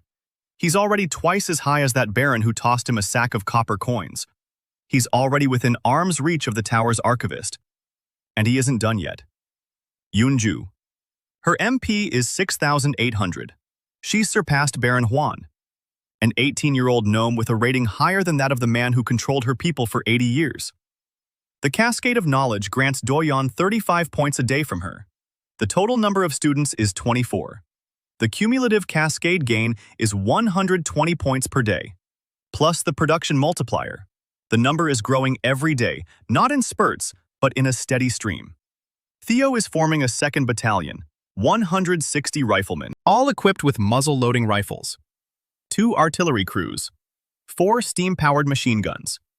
He himself trains with a rifle and is MP 840. He used to be a 280, a deserter, formerly expendable. Now a battalion commander with a higher rating than his former commander on the surface. He doesn't talk about it. But Doyeon sees how he stands straighter, how his voice has grown more confident, how the hand that used to grab the hilt of his sword at every sudden noise has stopped trembling. Hyun-suk still goes upstairs, every 3 days. Information. The wedding of Baron Hwan and the Archmage has been set. In 3 weeks. The fair in 6. Doyeon counts, prepares, and plans a move that will change everything. He sits alone at night, stares at the tablet, not at the date, at the map, the Middle Lands, the trading city, the fairgrounds. He studies every entrance, every alley, every roof. Hyun-suk drew the map from memory. The tablet digitized it. He isn't planning a sales presentation. He's planning an operation. 4 bunkers disguised as market stalls. 2 machine guns in each. 8 barrels along the perimeter of the square. Just in case the negotiations don't go as planned. Just in case the Baron decides to arrest him right on the stage. Just in case he has to negotiate from a position of strength. He doesn't want to shoot. He wants to sell. But an engineer who doesn't anticipate equipment failure isn't an engineer. He's a dreamer. He closes the map, opens the list of goods for the fair. Rifled muskets, a batch of 500. Steam engines, 3 units of varying power. Stamped armor made of mithril steel, 20 sets, 3 times lighter than magical armor, twice as strong. Rail sets for mining, tool steel, medical instruments made of mithril, fine craftsmanship, surgical knives that never dull. He added this at the last moment. Not for the money, for reputation. Weapons are bought out of fear. Tools are bought out of respect. He needs both. Doyeon looks up from the list. He gazes into the darkness of the gallery, where a turbine is humming. The wheels of the mine cars clatter along the rails. The steam engine hisses. The sounds of industry. Sounds this world hasn't heard in 300 years. He whispers, "Sonho, I'm coming." With interest. The caravan emerges from the mines at dawn on the 17th day of the 5th month. For the first time in 300 years, the female gnomes of Sonryo ascend to the surface in an organized column. 12 steam-powered mine cars. The cargo, 500 rifles wrapped in oiled cloth, 3 steam engines in disassembled form, 20 sets of mithril armor, 50 crates of tool steel, 10 crates of surgical instruments, and 8 steam-powered machine guns hidden at the bottom of 4 mine cars beneath sacks of coal. Doyeon leads the way, limping, wearing a work apron, his hands covered in machine oil. His MR hovers above his head, invisible to all except those who can see the tablet. 52,000 inside the mines. He takes his first step onto the surface and feels the number drop. The tablet flashes. The industrial resonance fades. The distance from the infrastructure increases. 52,000, 48,000, 40,000, 35,000, 28,000. He takes another step. 20,000, 15,000. 100 meters from the mine entrance. 8,000. 200 meters. 4,000. Half a kilometer. 1,200. 1 kilometer. 200. 2 kilometers from the mines. 50 MP. Just like on the first day. An ordinary man. A cripple. With 50 MP and a head full of blueprints. Doyeon stops. He looks at the number. 50.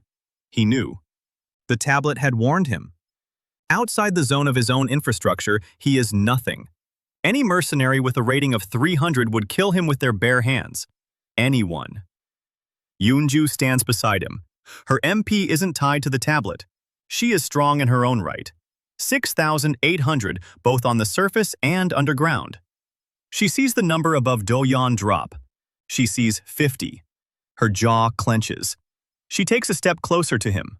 She says nothing, but she positions herself so she's between him and the road. Theo walks on the right. His MP is 840. He too isn't tied to the mines. On the surface, he's a soldier. A good soldier. With a rifle unknown to any fighter in the world. 30 gnome riflemen are traveling with the caravan. The best of them. All above 600 MP. All with bolt-action rifles. All trained by Theo, the escort. Hyun-suk left 2 days ahead to scout the route.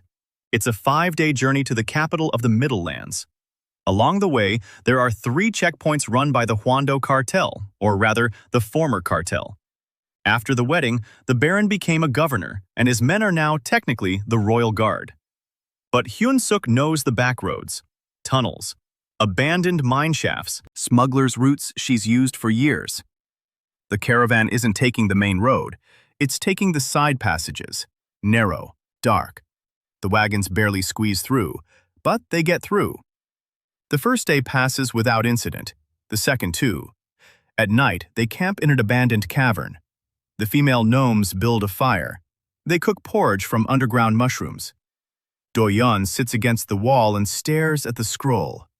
50 MP, a pitiful number. If Hwan Jae-guk were to see it right now, the man who promised him his knees. 50 MP. Lame. With no protection except for 30 gnomes with guns, the Baron would laugh, and then he'd send a dozen mercenaries and be done with it in a minute. That's why the Baron mustn't find out. No one must find out. Not until the fair. Not until the moment Doyeon steps onto the stage and shows the world what lies behind the number 420 in the threat registry. The third day of the journey, Hyun-suk returns. Her face is drenched in sweat. She ran. She says there are reinforcements at the third checkpoint, 20 soldiers instead of the usual 5. Someone tipped them off. Doyeon asks who. Hyun-suk doesn't know, but the detour is blocked. The only alternative route is through an old tunnel that runs directly beneath the checkpoint. The problem is that the tunnel has partially collapsed. The minecars won't fit through. Doyeon unfolds the tablet, a map of the underground caverns. He sees the tunnel. He sees the collapse. 12 meters of debris. Limestone and clay. Soft rock. 12 gnomes with pickaxes could clear it in 6 hours. But 6 hours of noise. 20 soldiers on the surface will hear it. Tae-oh suggests another option, to pass through the outpost in the open. 30 riflemen, 20 soldiers with swords. At a distance of 100 meters, the fight will be over in 10 seconds. Doyeon shakes his head. Impossible. If they engage in combat before the fair, the entire operation is ruined. The tower will find out. The Baron will find out. The fair will close before they even get there. The element of surprise is the only thing they have. He thinks. He looks at Skrigel. He looks at the caravan. 12 railcars, steam-powered. Steam. He lifts his head. He speaks. We don't need to go through the checkpoint, and we don't need to dig for 6 hours. We need fog. Hyun-suk looks at him. He doesn't understand. Doyeon explains. The steam engine of the lead railcar. If we redirect the exhaust valve into the open tunnel leading up to the checkpoint, the tunnel will fill with thick steam in half an hour. Visibility will drop to 0. The soldiers will assume it's an underground gas leak, a common occurrence in the middle tunnels. They'll withdraw from the checkpoint. Standard procedure. Evacuate 200 meters. The convoy will pass within the time window. Hyun-suk listens. Her skepticism crumbles. She says it might work. Doyeon says it will work. He's certain. He's an engineer. He doesn't take risks when he can calculate the outcome. At night, Doyeon and Tae-oh disconnect the exhaust pipe from the first locomotive's condenser. They connect a flexible hose made of underground lizard skin. They run the hose into a side tunnel leading upward. Doyeon fires up the boiler. The pressure rises. Steam flows into the hose, up through the tunnel. It escapes through cracks in the rock and reaches the guard post. 20 minutes. Hyun-suk stands at the guard post upstairs, disguised as a beggar woman. She sees white steam beginning to rise from the cracks in the floor. Thick, opaque. The senior soldier at the post sniffs the air. He grimaces. He shouts, "Evacuate! Gas leak!" 20 soldiers gather their gear and retreat 200 meters down the road. Standard procedure. Regulations. Hyun-suk tugs on the rope tied to a bell in the tunnel below. The signal. Doyeon gives the order. The convoy moves out. 12 minecars pass by the empty outpost. Quietly. Quickly. Gnome archers flank the sides. Muskets at the ready. But there's no need to shoot. The fog dissipates after an hour. The soldiers return to the outpost. Everything is in place. Nothing is missing. The gas leak turned out to be a false alarm. They don't know that 12 wagons carrying a cargo that will turn the world upside down have passed right beneath their feet. Day 4. Day 5. The caravan approaches the capital of the Middle Lands, the city of Chunwol. 50,000 residents. Stone walls.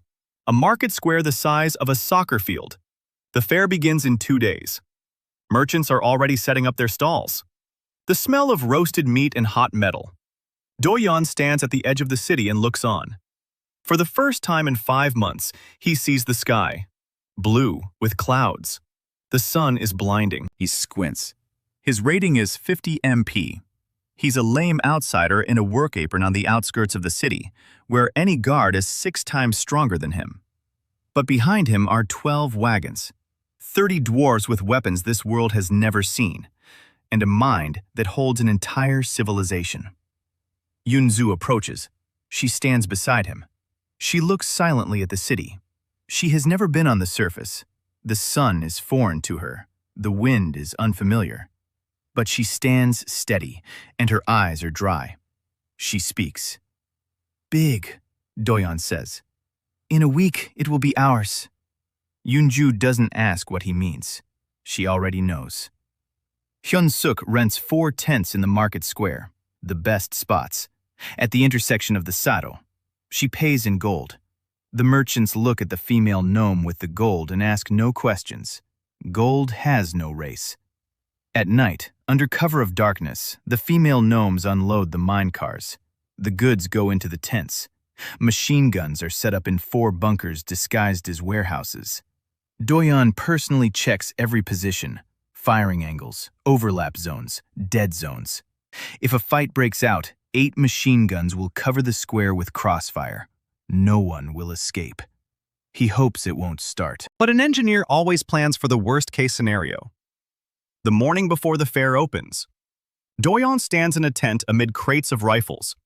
Noise from outside, thousands of voices, the creak of carts, the jingle of coins, the scent of spices and leather.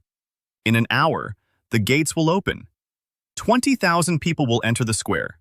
Merchants, knights, ambassadors, representatives of the tower, and somewhere among them, Baron Hwan Jae-guk, now the governor, the Archmage's son-in-law, a man with the power to execute. Doyeon adjusts his apron. A brass badge hangs around his neck, head of Hansong Heavy Industries. The only thing left from his past life. He clenches it in his fist. Cold metal, a reminder of betrayal. Fuel. He lets go of the badge, steps out of the tent. The sun beats down on his face. 50 MP, a lame engineer, against the world. Yunchu stands nearby. 6,800 MP. Theo behind him. 840. 30 gunmen along the perimeter. Each has a holster with a pistol under their aprons. 8 machine guns in the bunkers. 500 rifles in crates. 3 steam engines on display. The gates open. The crowd enters. The fair begins. And at that moment, a carriage bearing the coat of arms of the Council of 7 drives through the main gates of the square. White horses, gold trim. The door opens. Baron Hwang Jae-guk steps out, in a silk robe, with the governor's seal on his chest. Behind him are 6 guards in silver armor. Each has a rating of 2,000 MP. The Baron raises his head. He looks out over the square, and his gaze settles on the tent with the sign that Hyun-suk hung up last night. Black letters on white canvas. The Industrial Guild of Taegyeon. The Baron stands and stares. 2 seconds. 3. 5. Then his face changes. Slowly, like a stone cracking from within. Baron Hwang Jae-guk stands in the middle of the square and stares at the sign. Taegyeon Industrial Guild. 5 words on white canvas. 5 words that shouldn't exist. Taegyeon is a hole in the ground. 420 MP in the registry. Cattle. Or cattle that pay taxes and keep quiet. Taegyeon has no right to a guild. No right to a tent. No right to be present at the fair. The Baron takes a step. A second. A third. His 6 guards in silver armor follow behind. 2,000 MP each. 12,000 in total. Plus the Baron himself. 8,500. He stops 10 meters from the tent. The crowd around him notices the silver armor and parts. A semicircle forms. People watch. They whisper. The Baron sees the gnomes. 4 figures, each a meter 20 tall, stand behind a counter on which lies something incomprehensible. Iron tubes, metal boxes, shiny plates. And standing among the gnomes is a man. Tall, thin, wearing a work apron. He limps on his left leg. The Baron recognizes him. The stranger. The very same one. The one who promised to bring him to his knees in 4 months. The Baron remembers. Every word. Every corpse on the tunnel floor. Every thunderous volley. His face hardens. He raises his hand. The guards draw their swords. The Baron speaks loudly, his voice carrying across the entire square. He declares that this trading post is operating without a license from the Council of Seven, that the owners are subject to arrest under the law against illegal trade, that resistance will be punished on the spot. The voice is familiar, commanding, confident. The voice of a man who has spoken for 20 years while everyone listened. Doyeon stands behind the counter and listens. 50 MP lame, without a tablet, except for a dim panel flickering at the edge of his vision. He is vulnerable. If a guard's sword reaches him, he will die. Simple. Quick. 50 MP won't withstand a 2,000-point hit. But the guard won't reach him. Doyeon doesn't move. He waits. The crowd around him is growing. 300 people. 5,000. Merchants abandon their stalls and come to watch. A conflict at the fair is a spectacle. The Baron repeats the order. Arrest him. The first guard takes a step toward the tent. Yoonju stands in front of the stall. 6 feet tall, broad shoulders, hands that can bend steel, eyes amber and cold. She doesn't say a word. She just stands there. The guard sees the gnome woman, 420 MP in the registry. He reaches out to push her out of the way. Yoonju grabs his wrist. She squeezes. The guard freezes. His face contorts. Pain. Surprise. She squeezes harder. The gauntlet creaks. The metal bends. The guard, with a rating of 2,000, tries to pull his hand free. He can't. Yoonju holds him with one hand, and her expression doesn't change. 6,800 MP against 2,000. 3.5 times. He doesn't know. No one knows. The registry says 420. The registry lies. A second guard draws his sword. Doyeon speaks. Stop. Her voice is soft, but the square hears it. Because the crowd has fallen silent. 1,000 people are holding their breath. Doyeon steps out from behind the counter, limping, slowly. She stands before the Baron, 5 meters between them. He says, Baron, you came to arrest me, but I came to trade. Let's give the people a choice, whichever interests them more. He turns toward the counter. He nods to Theo. Theo picks up a rifle from the table, unloaded, and raises it above his head. The crowd sees it, an iron tube with a wooden stock. No one knows what it is. Theo puts the rifle back down. He picks up a piece of mithril steel from the table, a slab as thick as a finger, the size of a palm, silvery, light. He tosses it to a guard, the one whose hand Yun Chu has already let go of. The guard catches it, weighs it in his hand.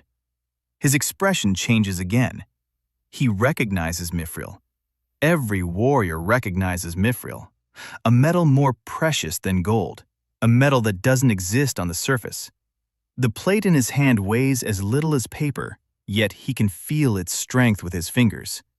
He looks at the Baron, at the plate, at the Baron. The Baron sees the myrrh. His jaw tenses. Myrrh is money. Big money. Money slipping right past him. Doyeon raises his voice. He doesn't shout. He speaks clearly and evenly. He addresses the square.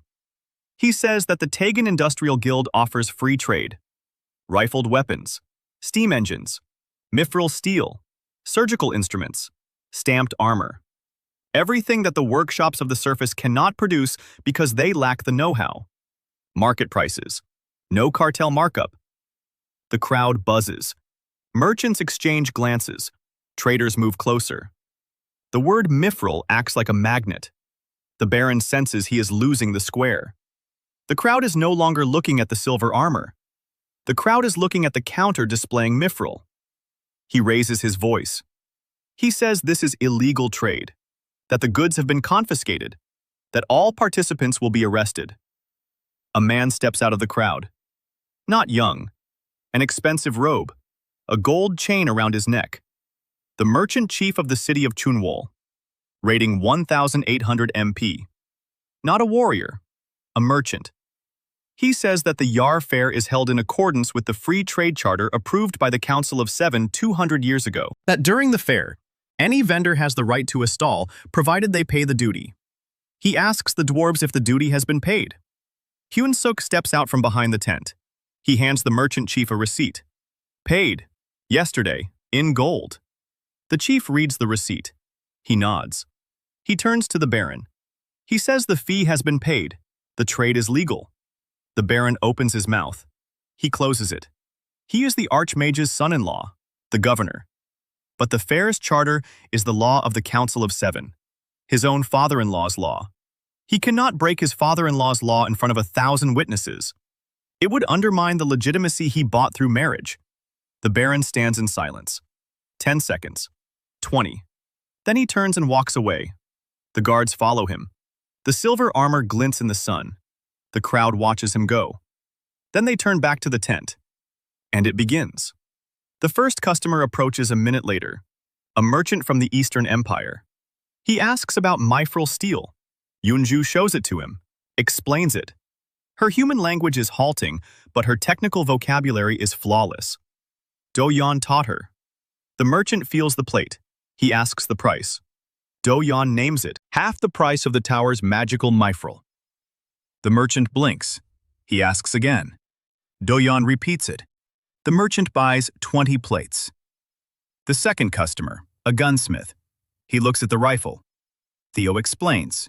He demonstrates how to load it, how to shoot, range, accuracy.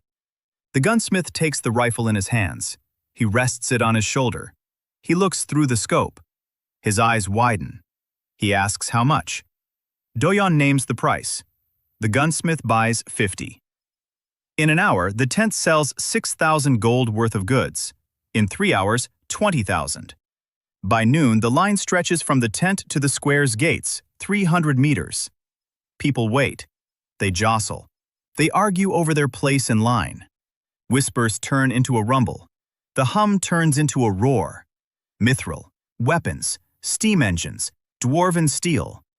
Words that, by evening, every person in Chunvol will know. Baron Hwan Jeguk sits in a carriage at the gate and looks out the window. His face is impassive. His hands rest on his knees. He's doing the math.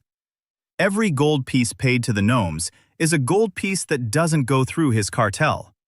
Every rifle sold is a customer who won't buy a sword from his blacksmiths. Every steam engine is a contract he won't see. He's losing money, right now, in real time. And he can't do anything about it because of the charter, because of 1,000 witnesses, because of the merchant's steward with the receipt. He sits there counting and realizes that the lame stranger has just begun to kill him. Not with a sword, not with magic, not with bullets. Money. Doyeon stands by the tent and counts as well. Not money. Contacts, names, faces. Every customer is a thread. Every thread is a connection. Every connection is a wall between Tegan and the tower. The more people invest money in gnome products, the more expensive it will be for the tower to destroy Tegan. He isn't selling goods. He sells dependence. The second day of the fair. A woman in black silk with a golden dragon on her back approaches the Industrial Guild's tent. 4 bodyguards, each worth 5,000 MP. The crowd parts not because they see the armor, but because they see the dragon. A golden dragon on black silk is the coat of arms of the Eastern Empire. Yu Jinghua, the crown princess, 22,000 MP. She stops in front of the counter. She looks at the rifles, at the mithril plates, at the steam engine that Theo started up for a demonstration, which is puffing out steam and drawing onlookers from all over the square. Yu Jinghua picks up a rifle from the table, easily. It's second nature to her. She knows how to handle a weapon. She raises the rifle to her shoulder, looks through the scope, lowers it, turns to Doyeon, looks at him, from head to toe. She's tall, taller than most men. Her face is carved from marble. She speaks. Range. Doyeon replies. 300 meters effective range, 500 maximum. Rate of fire 15 rounds per minute. She is silent for 3 seconds. Then she says, 200. Doyeon understands. 200 rifles. Not 50 as the armorer said this morning. 200. He nods. Yu Jinghua says, 500. Doyeon raises an eyebrow. She clarifies, 500 plus a year's worth of ammunition, and 2 steam engines, and a contract to supply mithril steel quarterly. Yeon does the math. This is an order worth an amount he can't say out loud because there are people standing around, and people have ears. He says he'll discuss the terms in private. Yu Jinghua nods. Tonight, in her tent in the embassy courtyard. In 3 hours. She turns and walks away. 4 bodyguards close in around her. The crowd watches her go. Whispers race across the square like fire through dry grass. The Empress. She bought it. From the gnomes. Doyeon stands there and feels how these whispers are changing the world faster than any cannon. That evening, he goes to Yu Jinghua's tent. Alone. Yongzhu wants to go with him. He says no. On embassy grounds, his 50 MP is a death sentence if anything goes wrong. But if he comes with his guards, he'll show fear. And fear is weakness. And weakness is something Yu Jinghua does not respect. He goes alone. Limping. Wearing a work apron. With a copper badge around his neck. A tent made of black silk. Inside, carpets.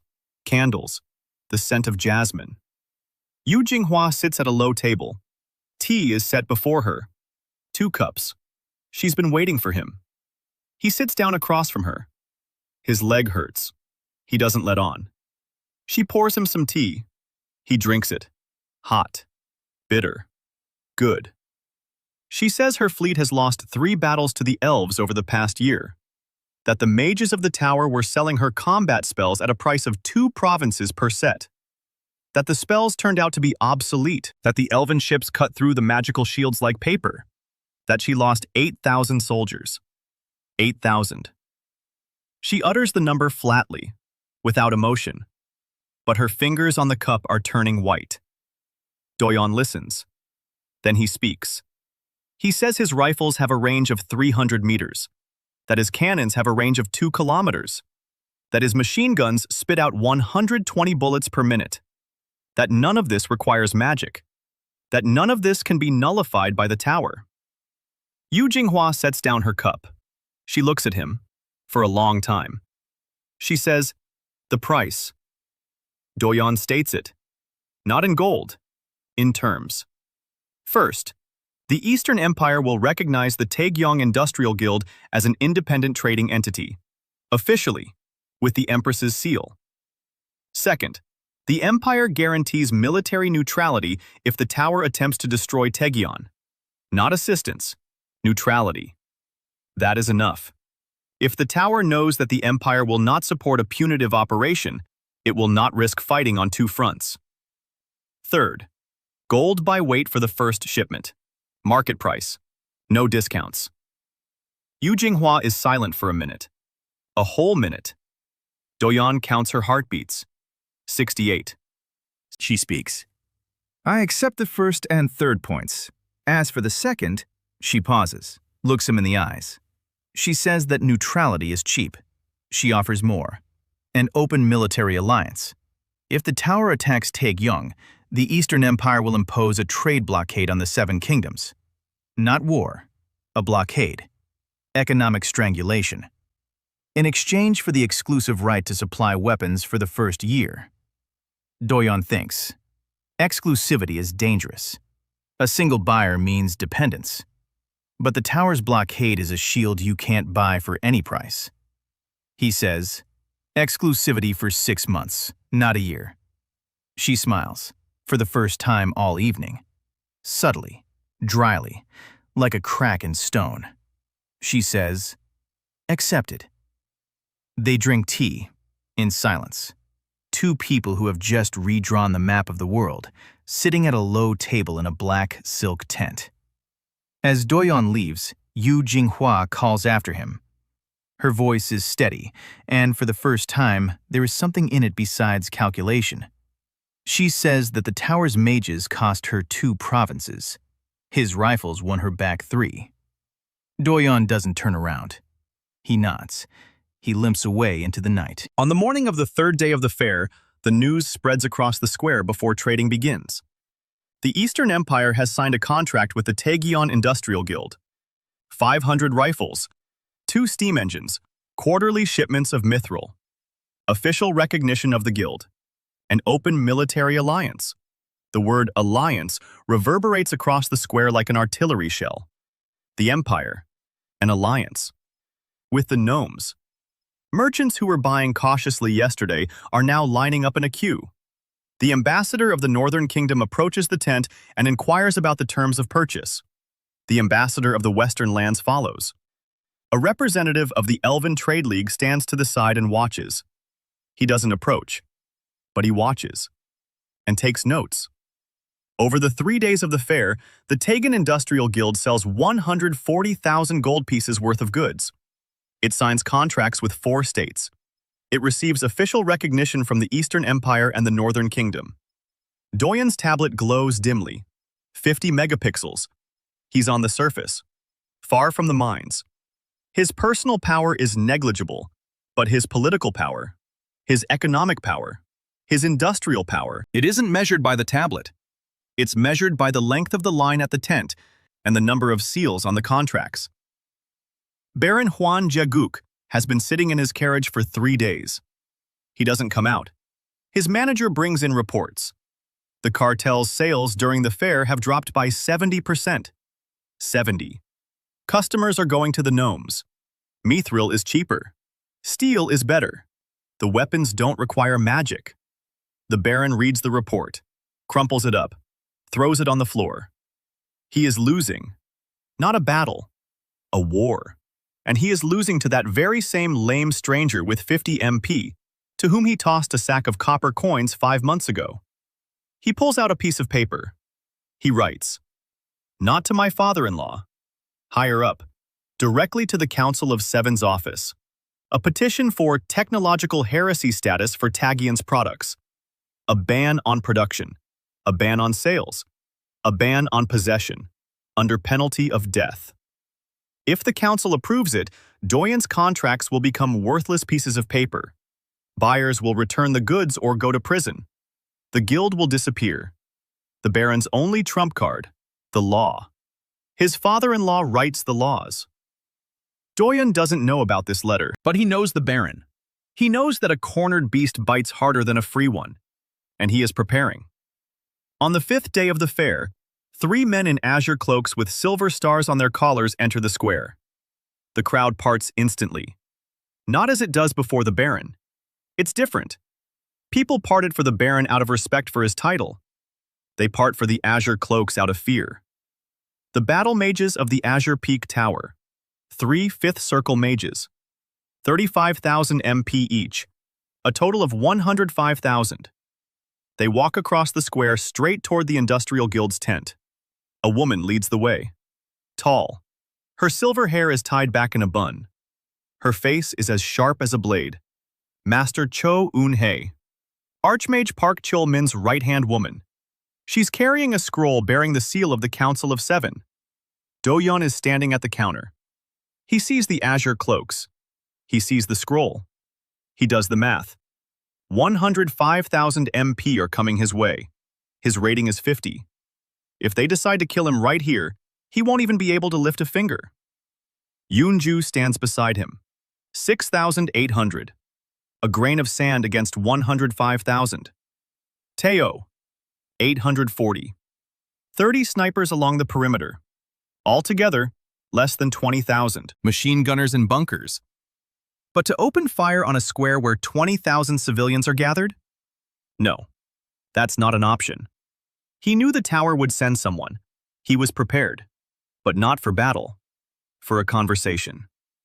Master Cho Eun-hae stops in front of the tent. He unrolls a scroll. He reads aloud. His voice is steady and cold, like a winter wind from the mountains. Decree of the Council of Seven. All products manufactured in the Taegyeon mines using unknown technologies are hereby declared to be acts of technological heresy. Production is prohibited. Sale is prohibited. Storage is prohibited. All contracts entered into are null and void. Violators shall be subject to the tower's court, to be enforced immediately. Seal of the council. Seal of the Archmage. The square falls silent. 20,000 people hear the word heresy, and the air temperature seems to drop by 10 degrees. Heresy in the world of Chen Yuan is neither a fine nor a prison sentence. It is the stake, a public one.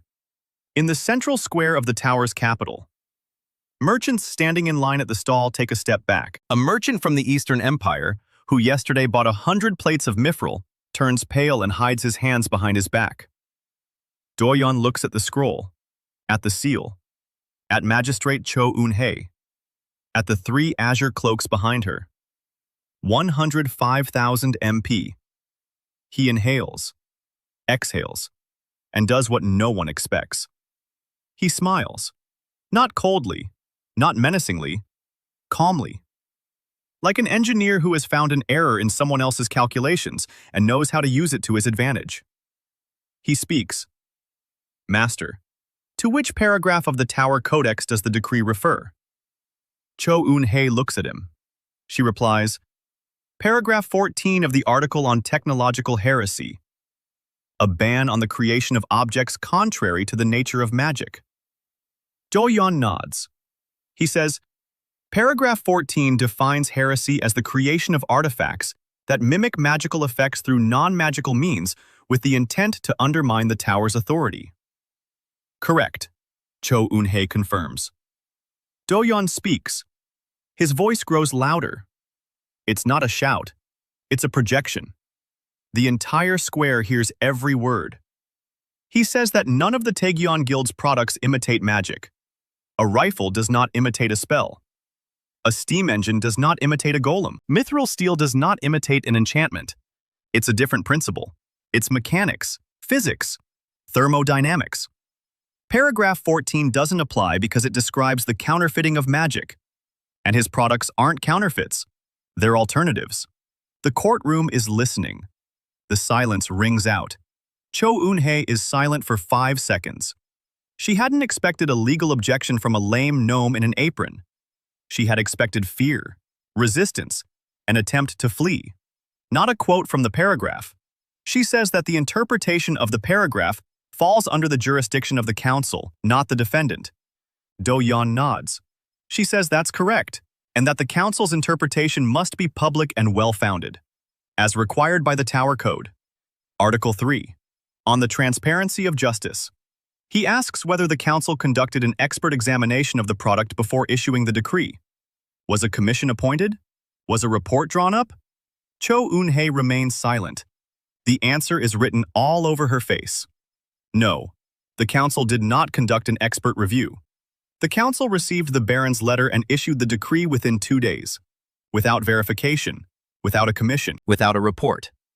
Because the Baron is the Archmage's son-in-law, and his word is enough. Doyeon sees this. The square sees this. 20,000 people see the master of the tower remain silent in the face of a simple question.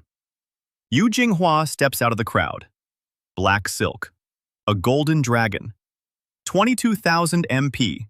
She stops next to Doyeon. Not behind him, beside him. She says that the Eastern Empire has entered into a contract with the Taegyeon Guild, that canceling the contract without an expert review constitutes a violation of Article 7 of the Seven Kingdoms Commercial Code, that the Empire will demand compensation. She names the amount, out loud, for the entire square to hear. The sum is so large that 3 merchants in the front row cough simultaneously. Choi Doyeon stands with the decree in her hand, a decree that was supposed to settle the matter in 30 seconds. Arrest, confiscation, the stake. Instead, she stands in the square before 20,000 witnesses, and the legal justification for the decree melts like wax before a brazier. She turns to the 2 mages behind her. They remain silent. They are battle mages, not lawyers. Their job is to kill, not to argue. Choi Doyeon rolls up the scroll. She says that the council will appoint a commission, that until the commission reaches a conclusion, the decree is suspended, that the guild will continue to operate under supervision. She turns and walks away. 3 azure cloaks follow her. 105,000 MP leave the square and the square exhales. 20,000 people exhale at once, and the sound is like the wind. Doyeon stands there, 50 MP, lame, wearing an apron. He has just stopped the Council of Seven's decree with a quote from their own code. Not with a sword, not with a gun, with a word. Yoonju stands beside him and her fingers slowly unclench. She'd been holding a pistol under her apron the whole time, ready to shoot a mage with a rating of 35,000, while she herself is at 6,800. Doyeon sees the pistol. He looks at Yoonju. She hides the weapon. She doesn't apologize. He doesn't ask her to. Theo exhales behind him so that Doyeon feels his breath on the back of her neck. Business resumes in 10 minutes. The line reforms in 20. By evening, sales have broken the first-day record. Not because the merchandise has improved, Because the little gnome in an apron has just stood her ground against the tower. and people want to be on the side of whoever stands their ground. Baron Hwang Jae-guk learns of the failure an hour later. His manager reports, stammering. The decree is suspended. An inquiry. An investigation. The Baron listens. His expression remains unchanged, but his hand slowly clenches into a fist, and his fingernails dig into his palm until they draw blood. He has lost twice, by force and by law. There is only one option left. He stands up, steps out of the carriage, walks across the square, toward the guild's tent, alone, without guards, in a silk robe bearing the viceroy's seal. He stops in front of Doyeon, 2 meters between them. Doyeon looks up at him. 50 MP against 8,500. If the Baron strikes, Doyeon will die. Simple. Quick. Quiet. The Baron doesn't strike. He speaks quietly so that only the two of them can hear. He says this isn't the end. That Doyeon has no standing on the surface. That without the mines, he's a nobody. That the tower will come again. Not with a decree, with an army. And not with 3 mages, with all 7 archmages of the council. Doyeon listens. Then he speaks just as quietly. Baron, tomorrow is the last day of the fair. I promised you my knees. You remember the date. The Baron looks at him, turns around, walks away. His back is straight, his stride is firm. But Doyeon sees his hands trembling, for the first time. The last day of the fair. Doyeon wakes up 2 hours before dawn. His back aches. His leg throbs. 5 nights on the stone floor behind the tent. 50 MP. The body of an ordinary man, limping and bearing the scars of 4 fused rib fractures. He gets up. He washes his face with ice-cold water from a bucket. He puts on his apron. A copper badge hangs around his neck. Hanson Heavy Industries. He clutches it. Cold metal. In 6 hours, it will all be over. Or it will begin. He steps outside. The square is empty, gray pre-dawn light. The tents are closed. The torches are burning out. He limps toward the center of the square, toward the platform the workers assembled last night to close the fair. Wooden, 3 meters high, with a staircase. He climbs up, slowly, step by step. His leg gives out on the 3rd step. He grabs the railing, climbs up, stands on the platform, looks down at the square from above. 4 bunkers along the perimeter, camouflaged. Machine guns are loaded. Crews are at their posts. The gnomes take turns sleeping. The shift on duty has been awake since midnight. He runs through every position in his head. The firing angle of Bunker 1 is 270 degrees. Bunker 2, 240. 3, 300. 4, 260. Full coverage. No blind spots. If firing begins, any point in the square can be targeted, except for the sector behind the platform. Yoonju will be standing there with 20 archers. Doyeon's back is covered. He stands on the platform waiting for dawn. The sun rises from behind the mountains. The square comes to life. Merchants open their stalls. Shoppers start arriving. The last day is always a frenzy. Discounts, sales, final contracts. By 9 in the morning, the square is packed. 20,000 people. More than on any of the previous days. Rumors of yesterday's confrontation with the mages of the tower have drawn onlookers from neighboring towns. Everyone wants to see the gnome woman who stopped the council's decree. Everyone wants to see the lame stranger with the mithril. At 10 in the morning, Baron Huang Jeguk's carriage enters through the main gates of the square. White horses, gold trim. The coat of arms of the Council of Seven. 8 guards follow the carriage. And something else. 3 battle mages follow the guards. The same ones. Azure cloaks. Silver stars. 35,000 each. Magister Cho Eun-hae leads the way. The Baron steps out of the carriage. A silk robe. The governor's seal. He ascends the platform. Doyeon stands below, looking up. The Baron addresses the square. His voice is amplified by magic. Every word can be heard in every corner. He says that the Council of Seven has reviewed the circumstances, that a commission has been appointed and will conduct an investigation over the course of a year. But that, pending the commission's conclusion, the council has made a decision. All operations of the Taegyeon Industrial Guild are to be frozen. Goods are to be confiscated. The participants are detained for questioning. He unfurls a new scroll. Not a decree of heresy, a freeze decree. Formally a different document, legally flawless. A temporary measure pending the investigation. Not a ban, a pause. But a pause that will kill the guild just as surely as a bonfire. A year without trade. A year without contracts. A year while the commission, controlled by the Baron's father-in-law, go through the motions of an expert review. Doyeon listens. He knew. He knew the Baron wouldn't stop, that the tower wouldn't stop. He had been preparing. Not for a legal battle, not for a shootout, for this moment.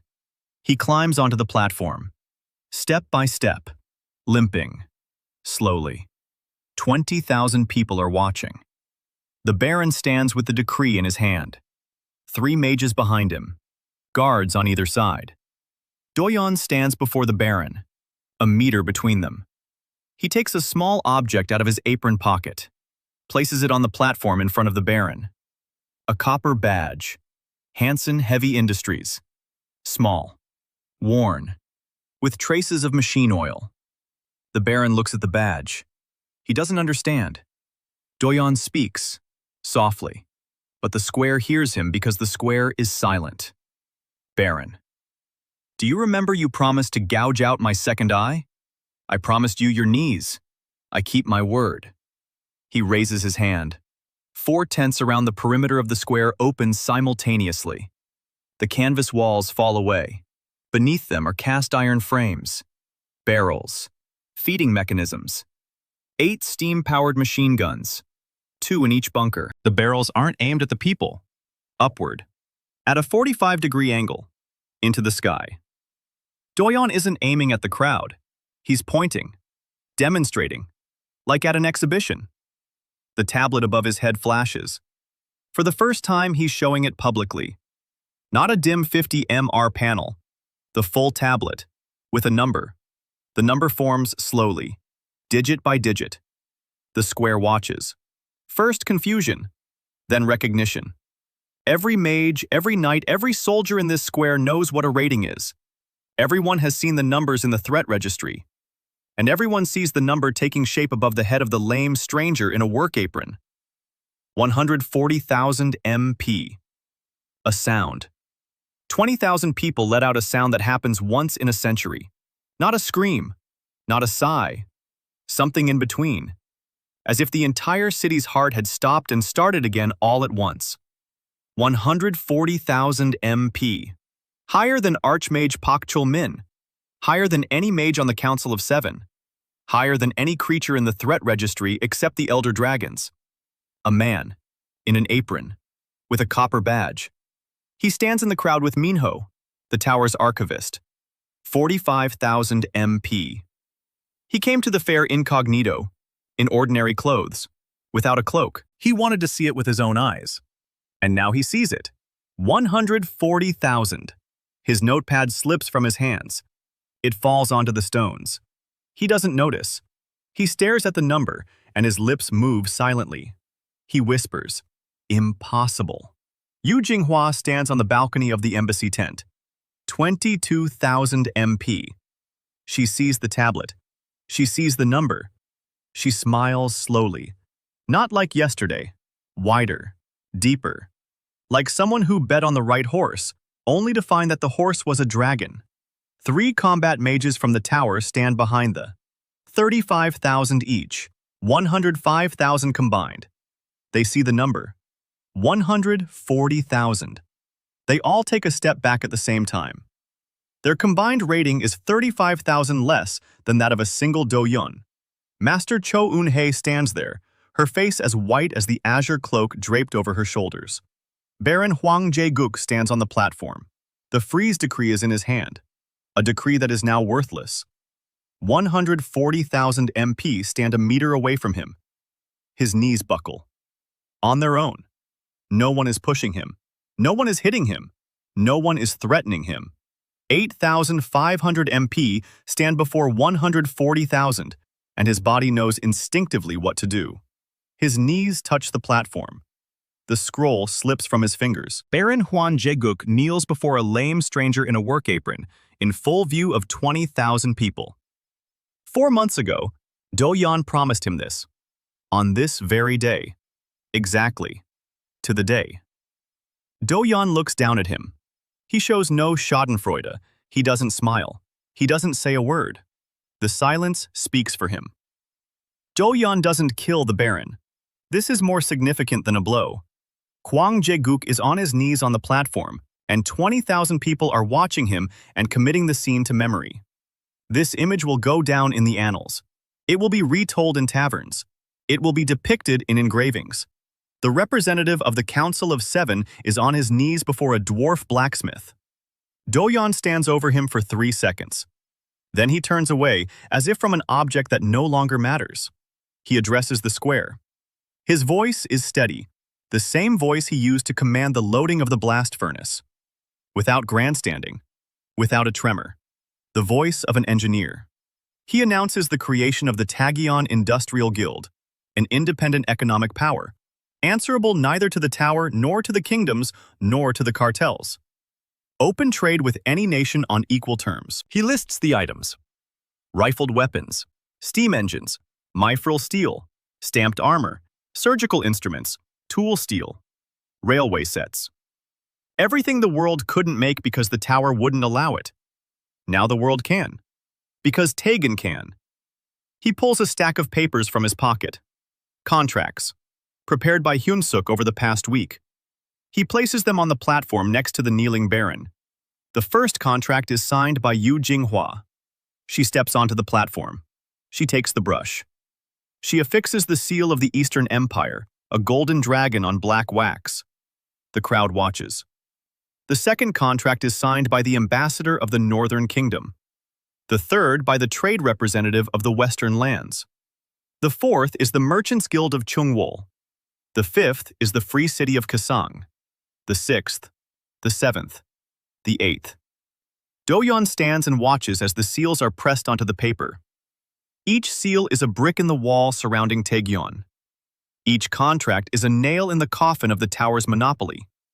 Not a bullet, not a shell, a signature.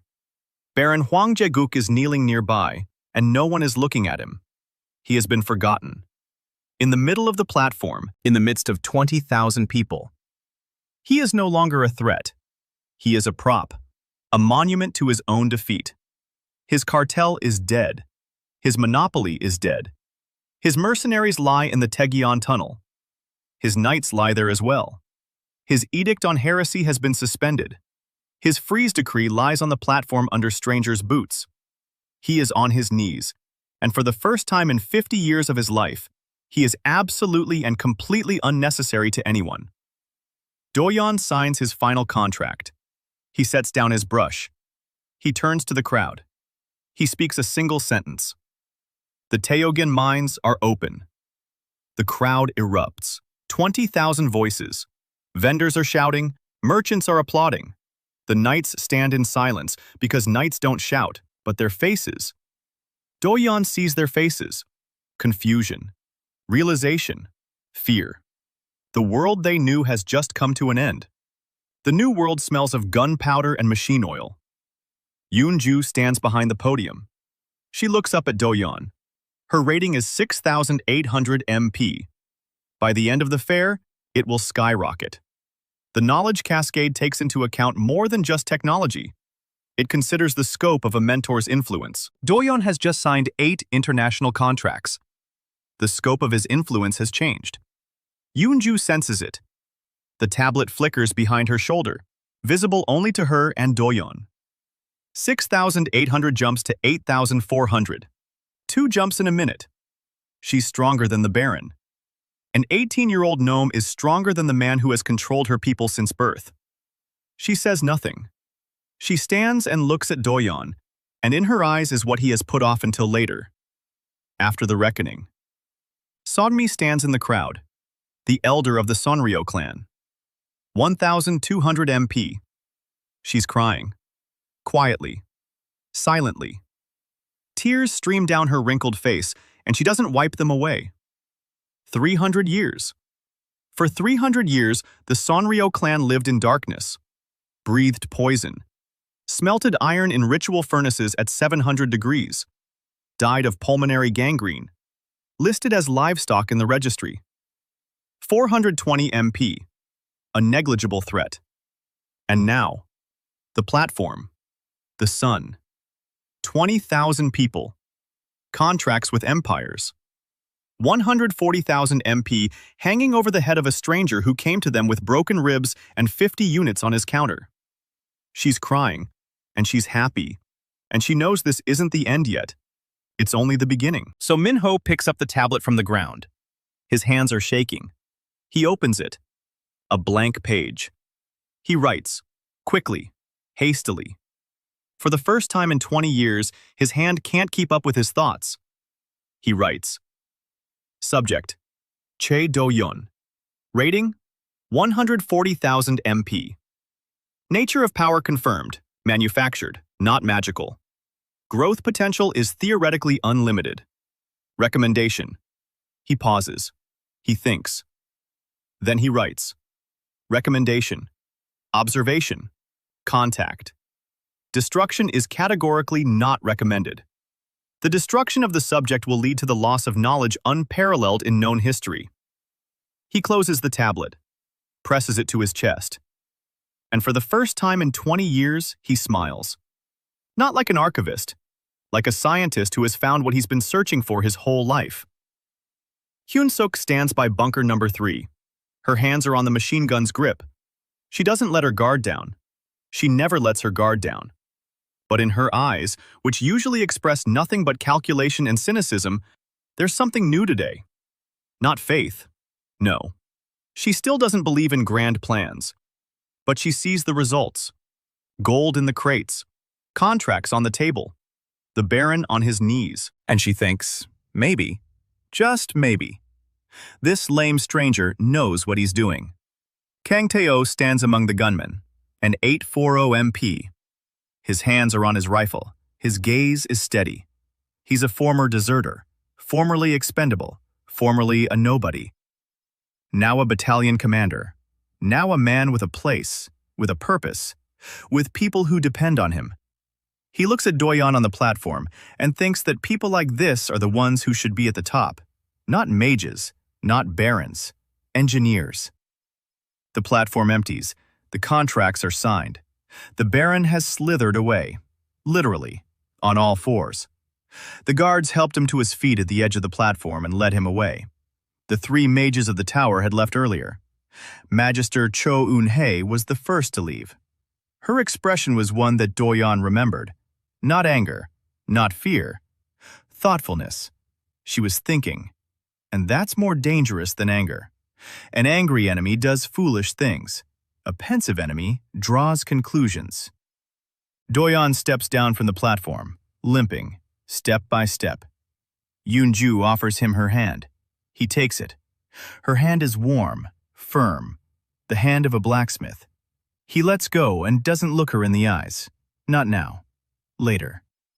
He walks across the square toward the tent. People part. Not out of fear, out of respect. They saw the number.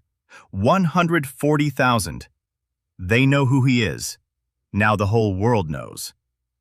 He enters the tent, sits down on a crate of rifles, closes his eyes, tired.